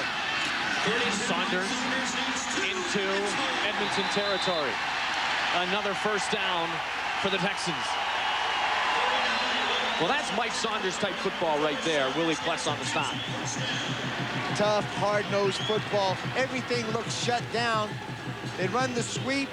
pursuit by the Edmonton Eskimos coming down the line. Mike Saunders misses a couple of blocks, breaks a couple of tackles, keeps that power leg going, and picks up the first down. Pure Mike Saunders style running, and he loves it. Look at him. He gets up. He's inspired. Ball spotted on the 49-yard line, 1st and 10. Under 7 minutes remaining in the third quarter. In the flat, it's Kralik again. Morris Lawler there to hit him immediately. A gain of about 7 yards on the play for number 3, Joe Kralik. Well, he is putting together quite an evening. The big play guy who came in with 11 catches on the year, the free agent signee, released late in '94 by the Raiders. And tonight, 9 receptions, 133 yards, and a touchdown for Joe Kralik. What a key receiver to go to. Soft, great hands again as they display that play-action pass. The ball was thrown back. He took a lick. Shows he's a tough receiver. So it is now 2nd and 2. They go to Saunders, and he is stopped short of the first down yardage. Mike Saunders ran into a pack of white jerseys, and Willie Pless was amongst those trying to make the play. Not a great acceleration off that right side of the offensive line. Mike Saunders had to run into it. The Edmonton Eskimos controlling the point of attack in the line of scrimmage. And that's number 38. That's Errol Martin, the outside linebacker who is fairly slow getting up for the Eskimos. And they have called for a measurement.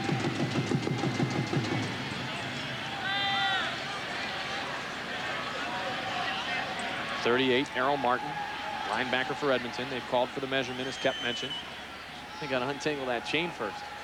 Make it 10 yards instead of 9.5. He's going to be about a half yard short, it looks like.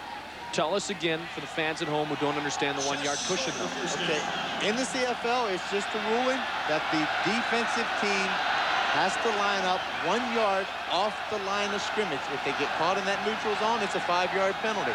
So therefore, a lot of times, it makes it very easy, or should be very easy, for an offensive team, 3rd and short like this, to be able to pick up the first down. All you have to do, that quarterback, David Archer, take the ball, tuck his head behind Kiselak, the center, and just go straight ahead. Kiselak has to get a good explosion off there, and they can pick up the first down. Take a good look. There's a good look. Great camera work right there. Thank you, Steve Blanchet. Archer tucks his head around the right side. First down. We're waiting for the indication. None given yet. Edmonton believes they stopped him. Well, it all depends on, obviously, the spot. And now you may have gotten a pretty good spot. It wasn't nearly as good of an explosion off that line as it was out of my voice telling about what they should have done. Nor was it on the goal line on the 1st and 1 when the touchdown was gained for Archer, and they're going to measure again. Now, see, that poor guy right there is going, I got to run across the field again now. I'm getting a little tired. He said, those referees are making a lot of them more money. You're supposed to be able to see that thing, make the spot, make the call. Make a decision, guys. And they did. First down, San Antonio. I got to go back to the first quarter. 6 total yards of offense for the Texans, no first downs. Second quarter, 180 total yards, 8 first downs.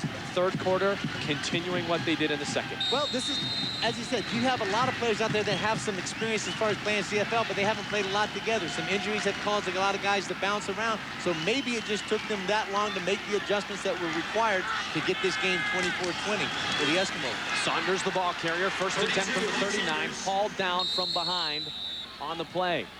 Hunter with the tackle. 26, that's Malvin Hunter for the Eskimos.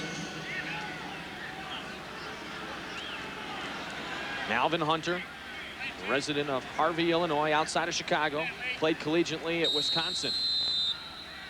And he has a homecoming of sorts this evening, as he played 10 games in 1992 with the San Antonio Riders and was an all Big Ten honorable mention as a member of the Badgers football team. 307 career tackles during his career at Madison. Safety blitz. 2nd and 8. Archer picked it up. Saunders can't get to the football.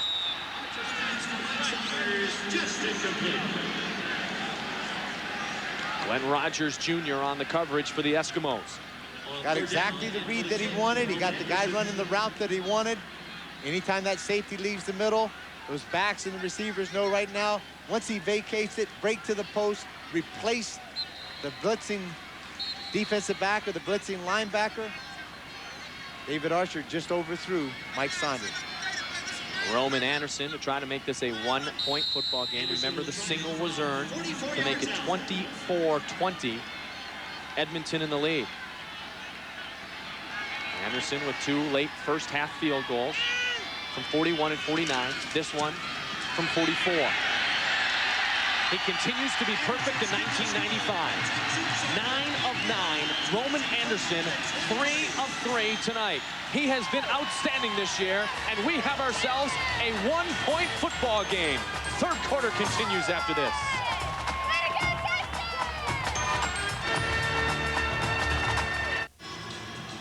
The godson of Roman Gabriel, Roman Anderson, 9 of 9 on the year. He is Mr. Automatic. And Godfather's got to be happy if he's getting a chance to see this game. And Jim Kemp is holder, now a grad student at Wake, and yes, he is from that Kemp family. Father Jack, brother Jeff. From the 35-yard line, Lucius Floyd of Edmonton, gain of 6 yards on the running play, the handoff from Kerwin Bell. 93, George Bethune leads the Texans.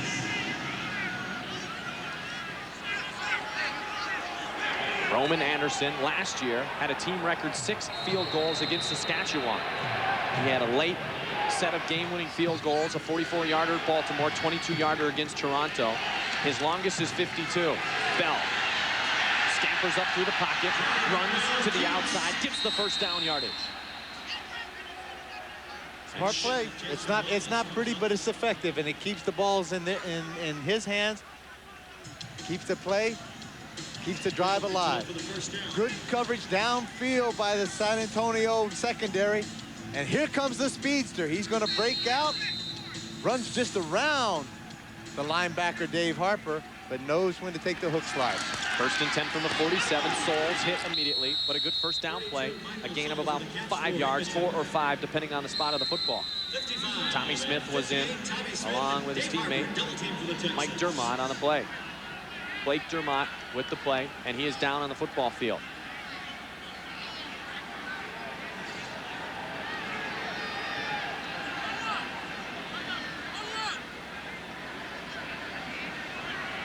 And we've seen a lot of guys go down, and as we know, playing on turf, and we're not criticizing this building because there's a lot of buildings with the artificial surface, but it is hard on these players. It takes its toll on them. As soon as that AstroTurf shoe plants on this, it just doesn't give like it does on natural grass. It plants and something else gives, which happens to be either, unfortunately, a muscle or a ligament or a tendon or something like that. He gets wrapped up with Roosevelt Collins and Willie Fears, and we'll see what happens. Just to the left of your screen, and that's Roosevelt Collins that gets tied up there. And then one of his own players comes in. That's 58, Craig Hendrickson. And just absolute pancakes his man, Willie Fears. And that takes out the right knee of Blake Dermott. Blake Dermott has been in this league for 13 years. He's out of the University of Alberta. 6'3", 283-pounder. Just been a mainstay at that left tackle position. You know, they talk so much about the defensive unit over the years of the Edmonton Eskimos. As you mentioned, and we talked about earlier, they won the Grey Cup 2 years ago, 1993. Had a quarterback who really improvised on frequent occasion.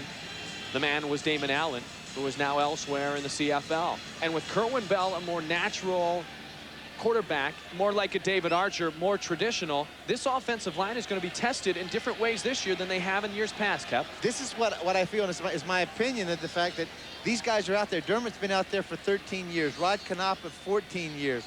Leo Groenwagen, the right tackle, has been for 9 years. Now you're asking these guys to block for a drop back, 3-step, 5-step quarterback and the pocket passer. Now you're asking them to get in there, engage, move your feet, be quick with these young, fast defensive players. And maybe that's just beyond their ability, ever so slightly. Had it been done in their prime, it could have been a different case. But now, what it was with Damon Allen, he could make those offensive linemen look a whole lot better. They didn't have to get nearly as much block or engage for nearly as long. And Damon Allen scrambling enabled a lot of things to happen. And as we get a good look at Blake Dermott going off on the cart, hopefully he's going to be okay. Well, talking about what you did a second ago, Kev, a quote from earlier this week, Willie Fears says, just put it this way, Kerwin stays in the pocket and we're not going to have to chase him all over the field. That will be better for us. It's always better because anytime you got a quarterback that runs, he's going to test that defense. You've got to chase him. It's going to take it out on your stamina. It's going to make you tired. And by the fourth quarter, if the game is close, you may have an opportunity to break something big just because they're tired from chasing you around. Kerwin Bell, there's no doubt, there's no secret. He's going to line up between the tackles, and that San Antonio team is going to pin their ears back and come after him. From the shotgun, 2nd and 5, football spotted on the 52-yard line of Edmonton. Bell, traditional style, over the middle, traditional reception and more for CJ. He is brought down at the 36-yard line. Texans number 25, Kenny Wilhite. Gain of nearly 20 yards on the play. Kenny Wilhite with the tackle for San Antonio. Now, just in some cases that we're talking about this offensive line and how old they are, they also have the maturity to know exactly what they have to do when they're being challenged, and they get in there and make the good protection for Kerwin Bell to be able to find C.J. Davis over the middle. From the 36, going towards the end zone. Davis was bumped by Jason Wallace. I don't think he was going to catch up to that football either way. And Bell took a hit after the play also.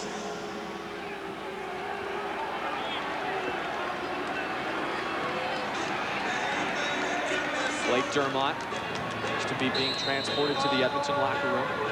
And you hate to ever see a mainstay like that carted off to the locker room in this. I don't care what football level you're at. Collegiate football, professional football at any level, you hate to see that happen. Now Bell again. Bell goes to the flat, intercepted. 3rd interception of the night for Morris Lawler. Pardon me. That goes the other way to Kenny Wilhite. Wilhite, a long return, still on his feet and down at the 21-yard line. Well, the 25s have been the guys to come up with the football this evening. There's no question about that. It was Morris Lawler twice the other way, Kep. And then Kenny Wilhite with the interception for San Antonio. This defense that San Antonio has bent and yet did not break at all. And now in the last 2 quarters have come up with some big turnovers. They confuse Kerwin Bell a little bit with the read. It's a zone, and all of a sudden the corner's sitting out there.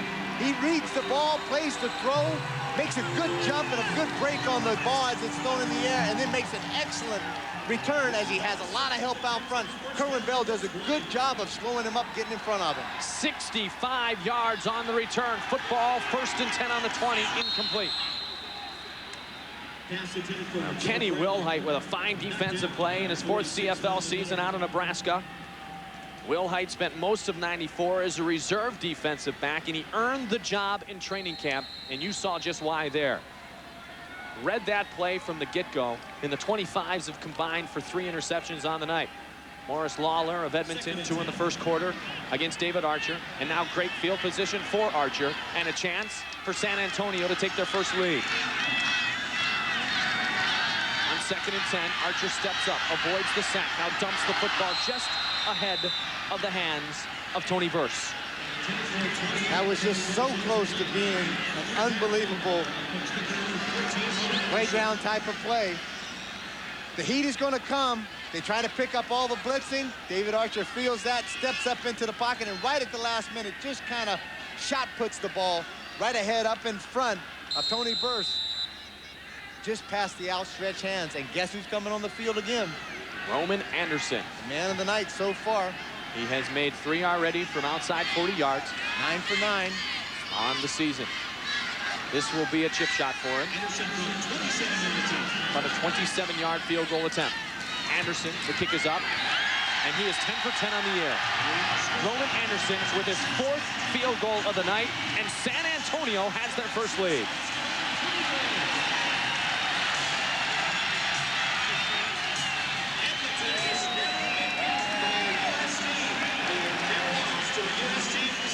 What a job done tonight by Roman Anderson. And speaking of tonight, on ESPN, you can see the final stage of the Tour de France. The story from the get-go has been Miguel Indurain of Spain. He's the leader by over 4 minutes as we go into stage 20. You can see the winner finish at the Champs-Élysées in Paris, France, tonight at 12:30 a.m. Eastern Time on ESPN. I'm not really sure, but I think you learned a lot more words in that French class than you say you did. You got quite the accent there. Merci beaucoup. San Antonio on a roll. They have outscored Edmonton 23-1. LaRouche since the 12:53 error of the second quarter. All right, I pushed it there. Now I think you can. Okay. Now I think you really pushed it. I've run out of words. Yeah. You've got right down into Cajun broken up down in New Orleans somewhere. Not sure exactly what I'm trying to do. It's your point, Ed. But I tell you what, we know what the San Antonio Texans are trying to do out there, and they are accomplishing that very well. Trying to become the first American team to defeat the most storied franchise in CFL history, owners of 11 Grey Cup championships, the Edmonton Eskimos. Lucius Floyd, the up back. He's got protection, and a return out to about the 35-yard line on a short kickoff. Well, you know, credit what they've done offensively, and I'm speaking of San Antonio, but also don't forget that this Edmonton offense rolled up some points earlier this football season, and tonight they started out looking like they were going to be able to pitter-patter all the way down the football field. That hasn't been the case. No, it hasn't. I mean, they jumped out there. They scored some points earlier. They got the missed snap and the easy touchdown earlier. But then this is the kind of thing that you hate seeing as a coach. If I'm Ron Lancaster on the other side, I got a 20-point lead, and all of a sudden I have seen it dwindle. Now I'm playing catch-up. I'm down 26-24, and take a look. We said it could be a quick hook. It wasn't that quick, but Chris Vargas is now the quarterback of the Edmonton Eskimos. Kerwin Bell sits down. Vargas will go right to the air, dumps it off to Lucius Floyd. Floyd tries to get by Tommy Smith, and he's able to get just about back to the original line of scrimmage. There's Kerwin Bell now sporting the headset. And Kerwin and his teammates offensively frustrated by the San Antonio Texan defense. And remember 1 year ago, Kerwin had that job for David Archer as a member of the Sacramento Gold Miners. 21 of 37, 227 yards, a touchdown, and then that costly interception on the last possession. These guys, though, I think they have a pretty good relationship, and it works pretty well that Kerwin Bell knows that he had an opportunity to make something happen. Now it's the youngster's turn. Tip pass in and out of the hands of number 17, Charles Franks. 17, Charles Franks, almost to the interception. Franks, the guy inserted into the safety position because of injuries as the third quarter comes to an end. Vargas, the pass was in the right direction, but he tried to throw into double coverage, and it almost became costly.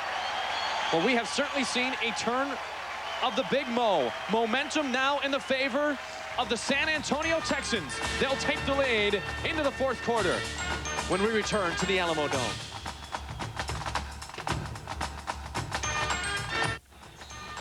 Start of the fourth quarter here at the Alamo Dome. Mike Goldberg, Dan Kepley, CFL Game of the Week on ESPN2.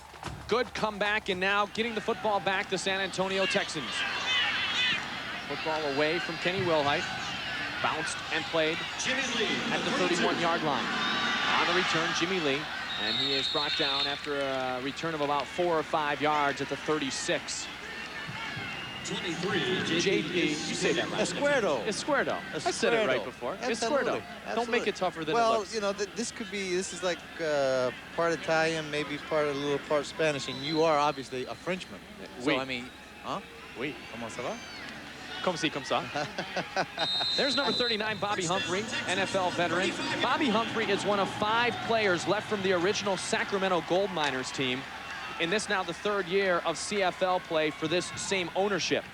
David Archer is one of the other 5. Jason Wallace, number 7, a defensive player, is a third. Archer goes up top. Looking for Kralik. The bump, but no flag. And then the other 2 are number 63, Mike Kiselak, the center, as Glenn Rogers Jr. had the defensive coverage, and number 82, Myron Weiss, the deep threat, who had the coverage earlier. And this guy, Joe Kralik, has had a big game. 10 catches on the night. He needs 1 more catch for the single game team mark held by Mike Pringle at Saskatchewan in '93. This was almost the reception, Kep. But the bump came early. Glenn Rogers Jr. is playing the deep third zone and just playing center field, but as he turns around, he makes contact, but he's turned around trying to find the ball, and I guess they're going to call it incidental contact. And that's why no flag was thrown. 2nd and 10 for David Archer. Archer has the man wide open. First down and a couple of extra for Billy Hess. Stop made by Morris Lawler. All of a sudden, Billy Hess was wide open on the side of the football field. Well, it's a great idea, I guess. David Archer comes down. He's going to take it downtown, really make the Edmonton Eskimos secondary aware that he's going to try to take it deep. And then in this case, he just comes back. Hess does an excellent job reading the zone, goes and finds the open area, creates some cushion outside the linebacker, Larry Ruck, and then he comes up and he takes on Morris Lawler one-on-one and picks up the first down. From the 50-yard line, they go to the ground, and Mike Saunders, he'll gain about 4 on first down. Now, remember I mentioned it earlier. The Eskimos very dominant against the Miners before they became the Texans. Coming into tonight, they had outscored the San Antonio/Sacramento team, Kep, 156-68. In 5 total meetings, Edmonton was 5-0. San Antonio, then Sacramento, never had scored more than 16 points. Again, we talked about defenses in this league and the Edmonton Eskimos' dominance of defense in this league over the last few years. Calgary has a great defense. The teams that have the better defenses are the ones that's going to put some wins on the board. And there is the record-tying reception for Joe Kralik, and most importantly, another San Antonio first down. Terrific evening for this young receiver. Kralik, 24 years old, as said, out of the University of Washington. And David Archer having enough time to throw the ball, and when he does get that time, he puts the ball on the money.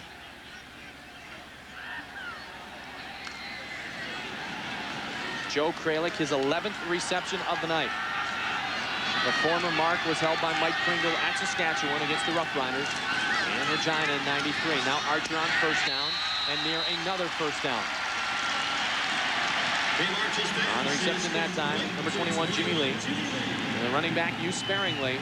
But in talking to Tim Dow, the director of media relations earlier today, he said, watch out for 21, because this is a kid with a burst of speed who's an exciting player to watch. Well, he talked about it, that the fact is he missed a lot of the season, as you said earlier, in training camp with the separated shoulder. But he said he has never seen a guy have as quick a feet as he does.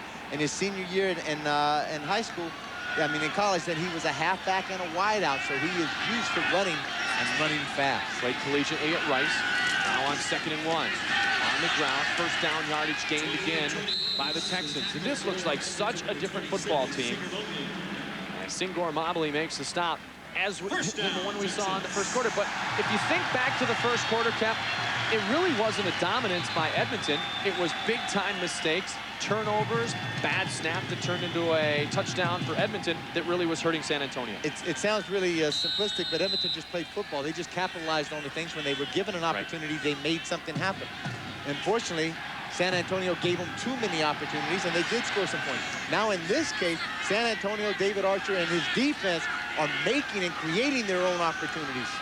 And they're doing this against the number 2 ranked defense, and points allowed per game in the CFL. Archer improvises, goes to Tony Burst, and he just bruises his way up for a gain of 9 yards. They call him the Bruiser, and that is exactly why.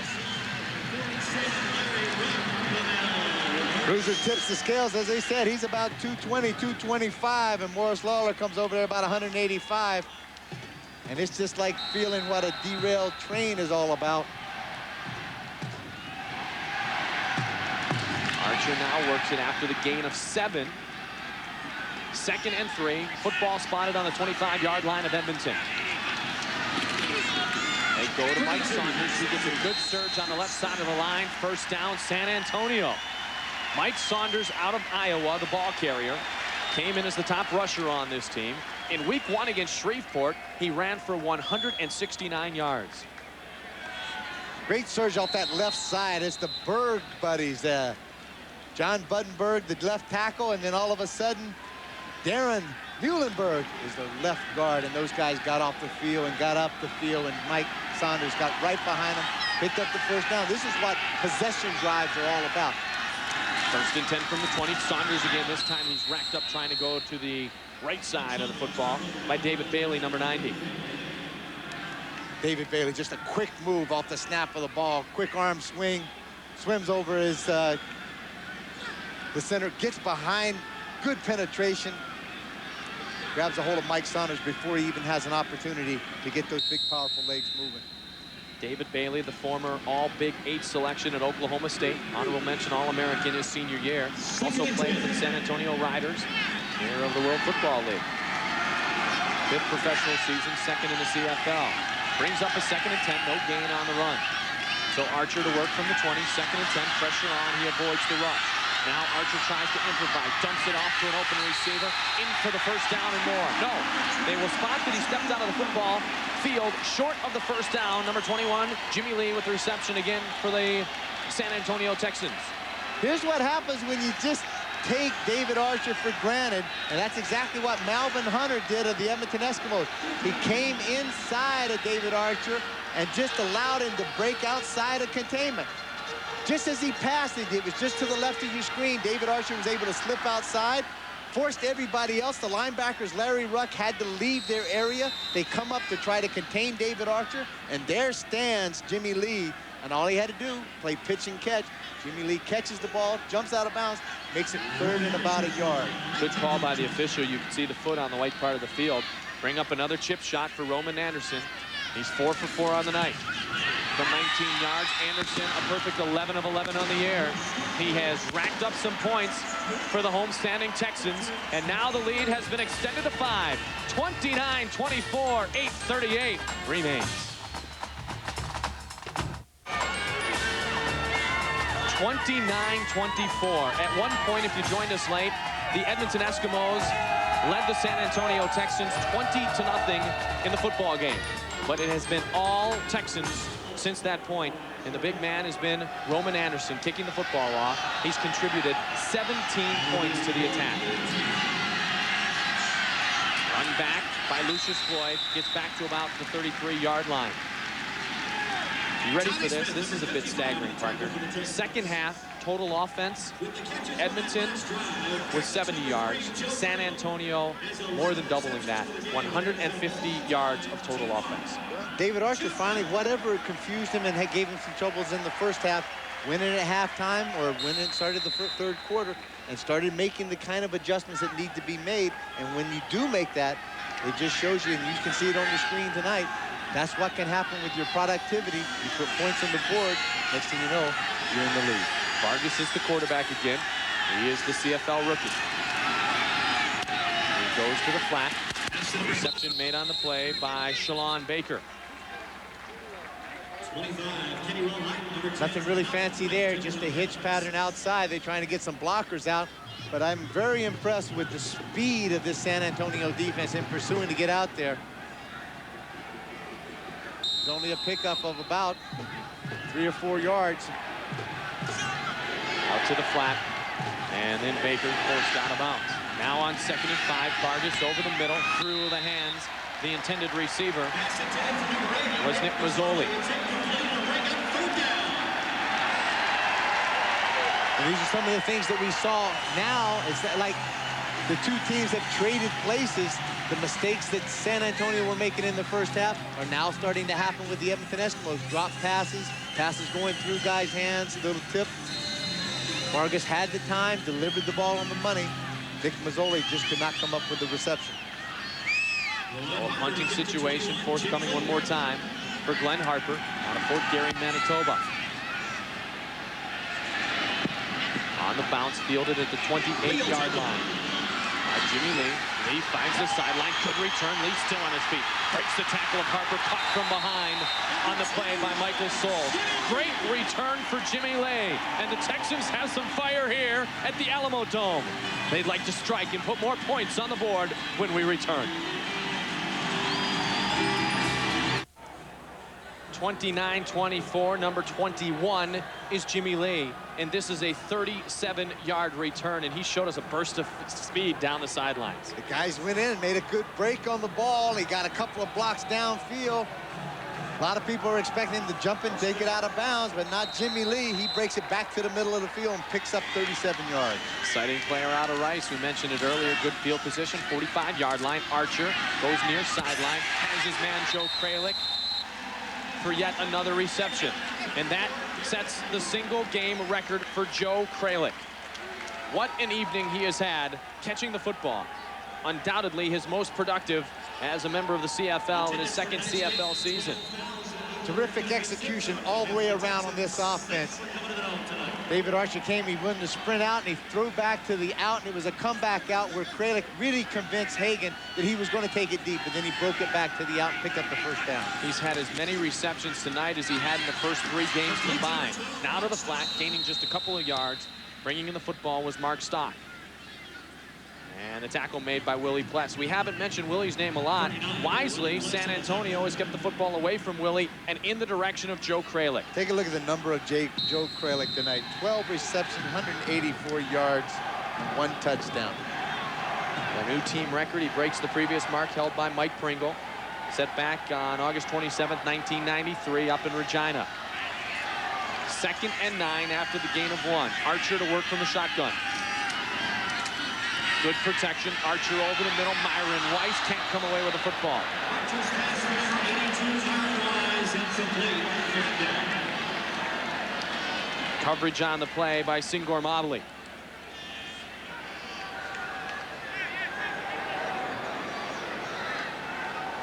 They had the safety that time. Trent Brown had walked up and he was going to poach. We got a flag down. 10-yard penalty. 2nd down, repeated. Holding was the call, so they'll push the San Antonio Texans back a bit. You want to stay far away from the right foot of Roman Anderson if you can. They tried to back him up. Actually, the Edmonton Eskimos were arguing the fact that they wanted to decline the penalty, but for some reason it was already marked off and spotted. It does give David Archer another chance at this 2nd and about 20. From the 39-yard line, Archer again to work from the shotgun. Archer, sack. Football is knocked free. Picked up by Edmonton. So the fact they could not decline that penalty turns out to be costly. First turnover in quite some time by the San Antonio Texans. Well, I don't think, Mike, that it's nearly as costly as the fact that when David Archer was going to get hit, what he tried to do was continue to try to throw the ball downfield. He didn't throw it, and all of a sudden, he fumbled the ball into the Edmonton Eskimos' possession. Well, Kev, it is the Alamo Dome. We are in San Antonio, Texas. There are Texans abroad out here, I can tell you, and there's a couple out there on the field right now, particularly on the defensive side of the ball, that's got to come up big and do a few more tricks than that guy jumping the rope. Now tell me the truth. When you were on a team with Warren Moon, winning Grey Cups up in Edmonton, and we'll watch this play, and I'll continue my thought, though. Did you ever think you'd be coming down to San Antonio, Texas for a CFL game? We'll watch the play first of all. 1st and 10 from the 46-yard line. Pass knocked down. Did you ever think you'd see this happen, what has happened to the league the last couple of years? I really hadn't. At this time, when I played in the league between 1975 and 1985, it was probably as strong as the league has ever been, particularly in the late 70s, early 80s. Let's just take a look at the play here. Good pass rush up front. The big man, George Bethune, gets upfield, gets the hand up, and knocks Chris Vargas's pass back down. Just to complete the thing, the economy was good, the cities were good, the attendance was good. We never thought that we would see expansion. This was as good as it was going to get, but we thought. 2nd and 10 now. Complete to Lucius Floyd. Flag on the play. He's brought down after a gain of about 5 yards and well short of the first down marker.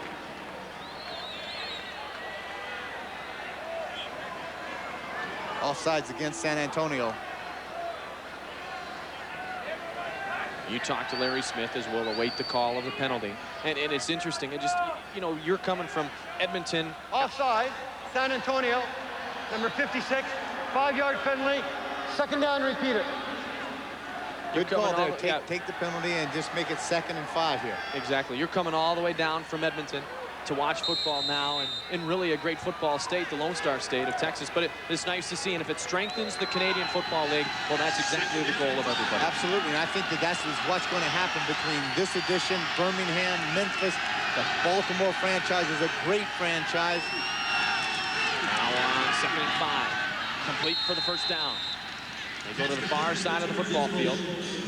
And gathering in the ball was Gizmo Williams. And Gizmo has been a wide receiver earlier in his career. He's more a specialty type player now, but he's in this situation where they're trying to flood the field with receivers. Well, it was a perfect situation for Giz to come in. He hadn't been out there very much. You don't throw to him very much, so you think when he is out there, they're going to take it deep on you. All of a sudden, he ran the guy, made him believe, made Bobby Humphrey believe he was going to take him deep, and then he just hitched it up and got the first down for 6 yards. A couple of guys who played football for some time, Bobby Humphrey and Gizmo Williams. Bobby Humphrey and Gizmo Williams.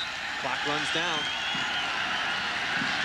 20-second play clock is utilized in the Canadian Football League.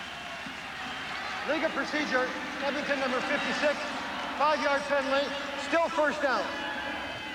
Take a look just to the right of your screen. We're going to take a quick see of Steve Krupe, the right guard. He's in his 2-step, but there he steps, and he takes that 1 step with the right foot, makes a movement. The defense reacts. Bethune again reacts away from it and jumps on there, and then it's called as the illegal procedure. So pardon me, they got that right before the clock was about to run down. Either way, 5-yard penalty, pushes Vargas back. He goes toward the sideline. Mazzoli in traffic, can't make the catch. Good coverage on the play by Malcolm Frank with help from Kenny Wilhite. Wilhite and Frank, we've mentioned a lot of their names tonight, and they have been very instrumental in this defense. Chris Vargas trying to throw a long out, and he hangs it up there, and he gives that defensive secondary enough time to get and react underneath it. Wilhite comes up, throws the hand up in front of the face of Nick Mazzoli. And Malcolm Frank comes in from behind. 2nd and 15. 2 wide to the left side. Vargas from the shotgun. Now he rolls left. Vargas with movement, looks towards the end zone, has the man streaking across, fight for the football. It's incomplete. Mazzoli fought for the football with Kenny Wilhite. Neither won the battle, but that means San Antonio gains the advantage. As it goes as an incompletion. Terrific play. Now look, it's a drop and roll. It's a design play. Look at the block by Michael Souls. Excellent block. Now the young quarterback gets his shoulders squared toward the line of scrimmage and delivers the ball right on the money. Kenny Wilhite makes an excellent break on the ball, picks up some ground, and gets his hands in there and knocks it out of the outstretched hands of Nick Mazzoli. Sean Fleming in to attempt the field goal. He's missed from 52. He's 3 of 4 on the night, making the chip shot, the 33-yarder, and the 52-yarder. This will be a 46-yard field goal attempt for Fleming. And I'll tell you what, kickers have been excellent this evening. Just 1 missed field goal tonight. 8 total field goals in our contest. 4 off the foot of Sean Fleming, 4 off the foot of Roman Anderson. And partner, we have ourselves a 2-point game with 3 minutes and 18 seconds remaining. Man, partner, those are the first points that the Edmonton Eskimos have scored in a long time. It's been a pretty dry spell for them with 3:18 to go in this 4th quarter. They have scored just 4 points in the second half after scoring 23 in the first half. Total offense, a statistic that we had coming into the football game this evening for both teams. Edmonton was number 2 at 466.7. San Antonio at 400 a game. Total offense this evening, well, a different story, as San Antonio has been in control of the football game. 353 yards to 273. Kemp at the quarterback position. I wonder why we don't see David Archer. Kemp hands the football off to Saunders. Flag on the play. Saunders trying to break to the outside. He'll be forced out of bounds at about the line of scrimmage. Jim Kemp comes in at the quarterback position. He's out of Houston in his 3rd CFL season. We'll take the timeout as 2:54 remains, which means we have reached our 3-minute warning. 2-point football game you will not want to avoid coming back. Well, David Archer out of the football game. He has got an ice pack on the hamstring, taped up with the ace bandage on the left leg. And there you get a good look at David Archer, apparently done for the evening. I'll show you how it happened after this play. 2nd and 10, ball on the 35. Kemp trying to... The flag is up. Kemp improvises, goes over the middle. Big hit. But was Kralik able to hold on to the football? Man, oh man, was he punished on the play by Singor Mobley. Holy moly, that's a tough kid right there, number 3, Joe Kralik. Oh, I tell you what, that player right there tonight has earned my respect, and I don't know how that means anything to him. Foul, face mask, Edmonton number 40, 15 yards, first down. What a shot that he takes place, and the ball comes up and comes loose after the fact. We had a penalty behind the play. Benny Goods, defensive lineman with the Eskimos, as he's chasing Jim Kemp around, grabbed the face mask. Now, take a look at the pads of the ear holes sticking out all through his face. Here's Benny Goods as he's going to come in. Now he grabs the face mask. Jimmy Kemp stands in tough. He's strong. Gets away from Benny Goods. And then comes out and finds Kralik, dragging across the pattern. Seagull Mobley absolutely puts the lead to him. And they are on their feet for Joe Kralik. Holds on to the football for his 13th reception of the night. What a performance by number 3, Joe Kralik, out of Washington in his 2nd season. Steady, quality Husky receiver. He has been steady and quality tonight for the Texans. 1st and 10 from the 44-yard line, 2:37 remains. Kemp hands the football to Saunders. Saunders goes over the right side. He's got a first down. Well, let's look again and remind you why we see Jeff Kemp at quarterback right now. The play came on the last possession. David Archer, number 18, trying to help out on the tackle after the fumbled football. He was hit. He got the ball jarred loose, and he's trying to tackle big David Bailey. Hits the turf with the knee and the ankle as he's trying to stretch out. That's when he could have pulled the hamstring. The look of it, his knee wobbled a little bit, but it doesn't look to be any problems with his knee. It's more in his hamstring. So this will be 2nd and very short, Mike, out there. So it's kind of a free play for the San Antonio Texans. Take it downtown, try to make something happen, and come back and pick up the first down on 3rd down if you don't make the big play. Those 2 interceptions, you'll recall, came very early in the football game, and those were almost possession interceptions. No damage done. It was like a good punt. He threw the ball deep. There was no big return. There was a little bit of a return on one of them, but he hung it out there deep and let Morris Lawler run underneath him. Now try to work the clock a little bit. Also gain yourself a first down on 2nd and 1. Football on the 34. And the Texans will try to just work the rest of this game away. And what a great performance turned in by that man. Number 3, Joe Kralik, trying to clear himself after that big hit given to him a bit ago. The numbers on Kralik: 13 receptions, 200 yards. 200 yards in receptions ties the previous team record set by Mike Oliphant. And if you're a CFL fan, you remember the name Mike Oliphant. He is now with Winnipeg. On 1st and 10, football run up the middle by Mike Saunders, and the 2nd effort gains him about 5 yards on the play. You get that 2nd and 3rd effort every time Mike Saunders touches the ball. San Antonio, what an important game tonight. And you look at the big picture, Kep. They were 1-2 coming in. They were 1 game back of Baltimore and Birmingham in the Southern Division. They had lost back-to-back games to the Stallions in the home and home. Edmonton comes in 3-0, 5-0 lifetime against this present ownership in this franchise, 10-0 against American teams. They spot them 20 points, and now they're trying to cap off a great comeback victory at home. But this is an important play on 2nd and 5, and being stopped short of the first down yardage means we will see once again the right foot of Roman Anderson. As you said, the Edmonton Eskimos came in here 3-0, one of the 2 undefeated teams that are in the league. Calgary being 4-0 at this time. And they came in coming off a decisive victory Monday night. They beat Shreveport 37-7. Sean Fleming had 5 field goals in the game. Roman Anderson has been as much a story, I think you could safely say, as David Archer and Joe Kralik tonight. Really has. We just got word from downstairs that David Archer will be out of this ball game with a sprained hamstring. 17 points, 2 converts, 5 field goals for Roman Anderson.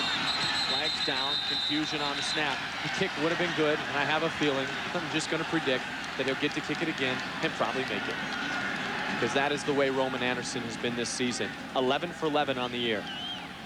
They just want to make sure of which guys moved up front, because if just depends on which side you're listening to. If you're looking at the San Antonio guys, they think they made a movement, little shift, and the defense jumped offside. It would be a 5-yard penalty and a first down. He wouldn't have to kick. It's impressive to see the San Antonio team do what they did this evening offensively with a Troy Mills out, who went to the 49ers, and now we see the mishap on the line. Let's see if we can make a call there. There's a couple of movements there. The left tackle was moving, Joe Buddenberg. Caused a little movement to take place on the right-hand side, and I think what happened was one of the Eskimos got caught in that 1-yard. Offside, Edmonton number 47, 5-yard penalty, first down San Antonio. They're calling Larry Ruck, getting called in that neutral zone. There's where that 5-yard penalty comes. And it's 1st and 10 for the San Antonio Texans. Now, big break there. Roman Anderson will not add to his totals, at least for now. And this will give the opportunity to San Antonio to tick off some more of those precious seconds remaining. You know, I don't really think he's going to mind about that one. He just as soon not kick that one and have these guys go in, eat the clock up, possibly make a major. You got that right. 124 remains. They'll go to the ground again. Saunders across the right side. Saunders gets a block. Stiff arms a defender and works his way in for a first down. Texans have come alive here in San Antonio at the Alamo Dome, and it's a good thing because they have a tough week forthcoming. Doubleheader week in the CFL comes once a year for each team, Kep. Wednesday, they travel to Winnipeg. Sunday, they're at Saskatchewan. You get smoked tonight. You go on the road for back-to-back games, you're feeling bad. But now, look at the momentum. Look at the pull that's going out there. Everybody's out in front. Check Este out there, and then all Mike Saunders does a little stiff arm, and then the power and the strong legs, and then he still turns it upfield and says, hey, we're firing on all 6 cylinders tonight. First and goal from the 9. Saunders gets to the 8. Alvin Hunter makes the stop defensively, number 46 for the Edmonton Eskimos. What a great defensive team, and they still are, but this was a defensive team that kind of had it given to them in the second half tonight. Not a ton of points put on the scoreboard, but Texans did what they wanted to do. The Texans came out, and I think they took really key advantage of the times when Darian Hagan went out, and the Eskimos had to change up their secondary, and they really tended to exploit a couple of those guys in the back end, and they made big things happen, made some completions, made first downs, kept the ball in their hand. Clock running, second and goal from the 8. They really need the major here. They'll be conservative and go to Saunders. Saunders scampers down at the 3, down to the 2-yard line. Now, interesting situation, though. Don't give this game to the San Antonio Texans quite yet, because now it's 29-27. In all likelihood, we see a field goal attempt forthcoming. All you need to do is score a touchdown, a major, and you still win this football game. Exactly. They score here. It's 32-27. The Eskimos still have to score the major. Or the other thing you do, you're 29-27 here. You think about it. 29. You go for it here. If you don't make it, 50 seconds to go on the clock. The Edmonton Eskimos have to move the ball 107 yards the other way for the major. Or at least for the major, but in this case, they only have to get into Sean Fleming's field goal range. His longest this year has been 53 yards. So it's a heck of a roll of the dice here. Yeah, it sure is. Right now, Roman Anderson is on the football field. It looks like the decision of Kay Stevenson is to go for the 3-pointer. And that's great confidence and showing great confidence in your defense. It's what's been playing really good for you through the course of this whole game. They made a couple of mistakes, granted, but that's going to happen during the course of the game. But now you go, you make this 3 points, you make it 32-27, you kick it off, and you tell the defense to go out there and make something happen. Anderson looking to tie the team record of 6 field goals.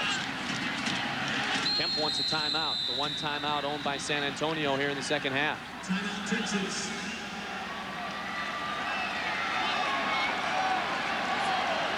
Roman Anderson looking to tie his own team record of 6 field goals when we return.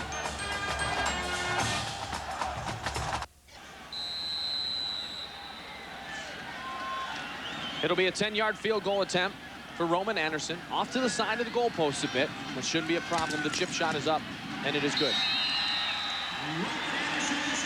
But the story goes, that pushes the advantage to 5 points. It ties the record, 6 field goals in 1 game.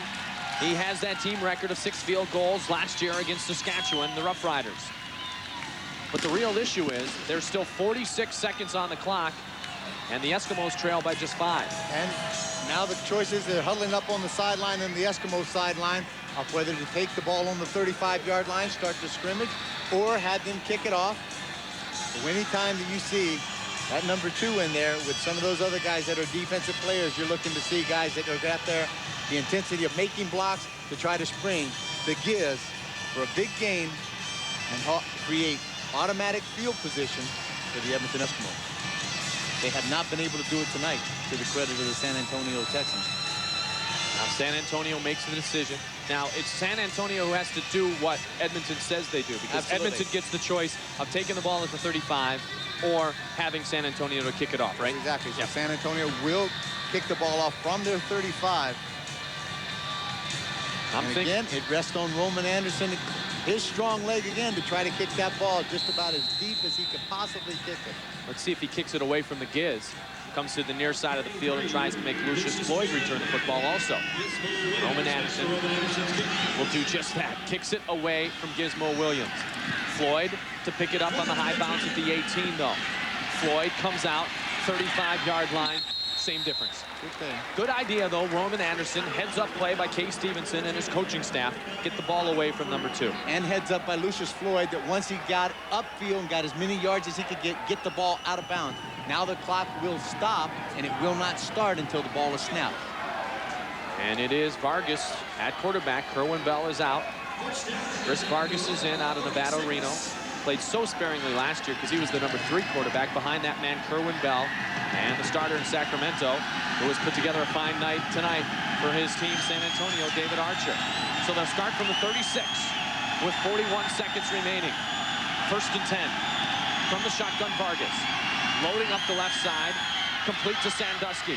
He scampers to the 50, and that is where he's brought down. First down yardage is there. They'll stop the clock at 33. Teams will reset, and then they'll get the clock rolling again. Got the hang of this stuff now. It's all coming back to me. Tell you what, Chris Vargas, he was very instrumental in coming back. As I mentioned earlier, the Saskatchewan game that went into overtime, he was the quarterback that led the Eskimos to victory. Now Vargas looking for Shalon Baker. Baker's wide open at the 45, inside the 40, all the way to the 31-yard line.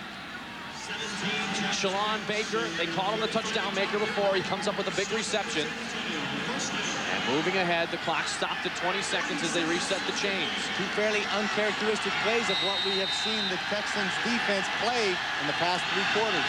Now Vargas looks sideline, has his man again. Sandusky gets the catch. Sandusky brought down at the 15-yard line. A gain of 15 yards on the play. 10 seconds left. Still working. They'll have a chance to look towards the end zone. And that is the only place they want to go. Deep end zone.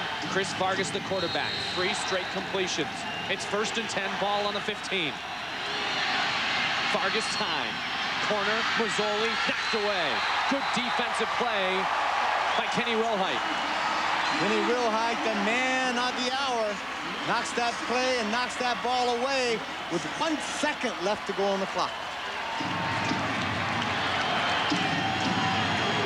Vargas has plenty of time, and he just lays it out there. Nick Mazzoli has a step, but all of a sudden, Wilhite got that panic speed and caught up. So much has happened in our 3 hours plus of football, and it comes down to 1 play. From the 15-yard line, last play of the football game. Edmonton trails by 5 towards the end zone. Well, you know what? We'll have another play because the football is going to go to the 1-yard line. Remember the play that we saw earlier on the touchdown to Kralik? The ball coming back to the goal line. This is the play that him, Chris Vargas, and Jimmy Sandusky work over and over. The Sandman trying to get back. Bobby Humphries having nothing to do with it. Takes a bad call, takes a bad penalty, and makes it. No time left on the clock.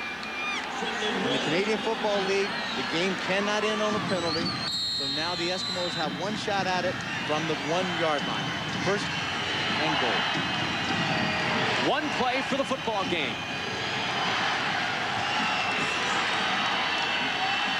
Vargas fakes, looks towards the end zone. Wants to go up top, throws it out of bounds. San Antonio wins. Tommy Gerhardt, Tom Smith. 45-55 did a great job. They didn't fake it. My, oh my, what a finish. From the 1-yard line, they choose to roll out and look for the pass. And the Texans come back from a 20-point deficit. They hold on in dramatic fashion to win.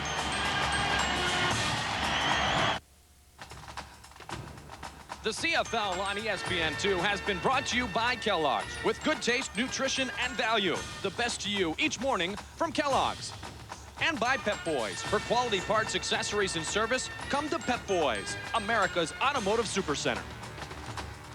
For the first time in Edmonton Eskimo history, they are defeated by an American CFL team. San Antonio holds on to win 32-27, and I mean holds on. Final play, fake toss, comes out on the naked bootleg with the option to run or pass, and he has to throw it away.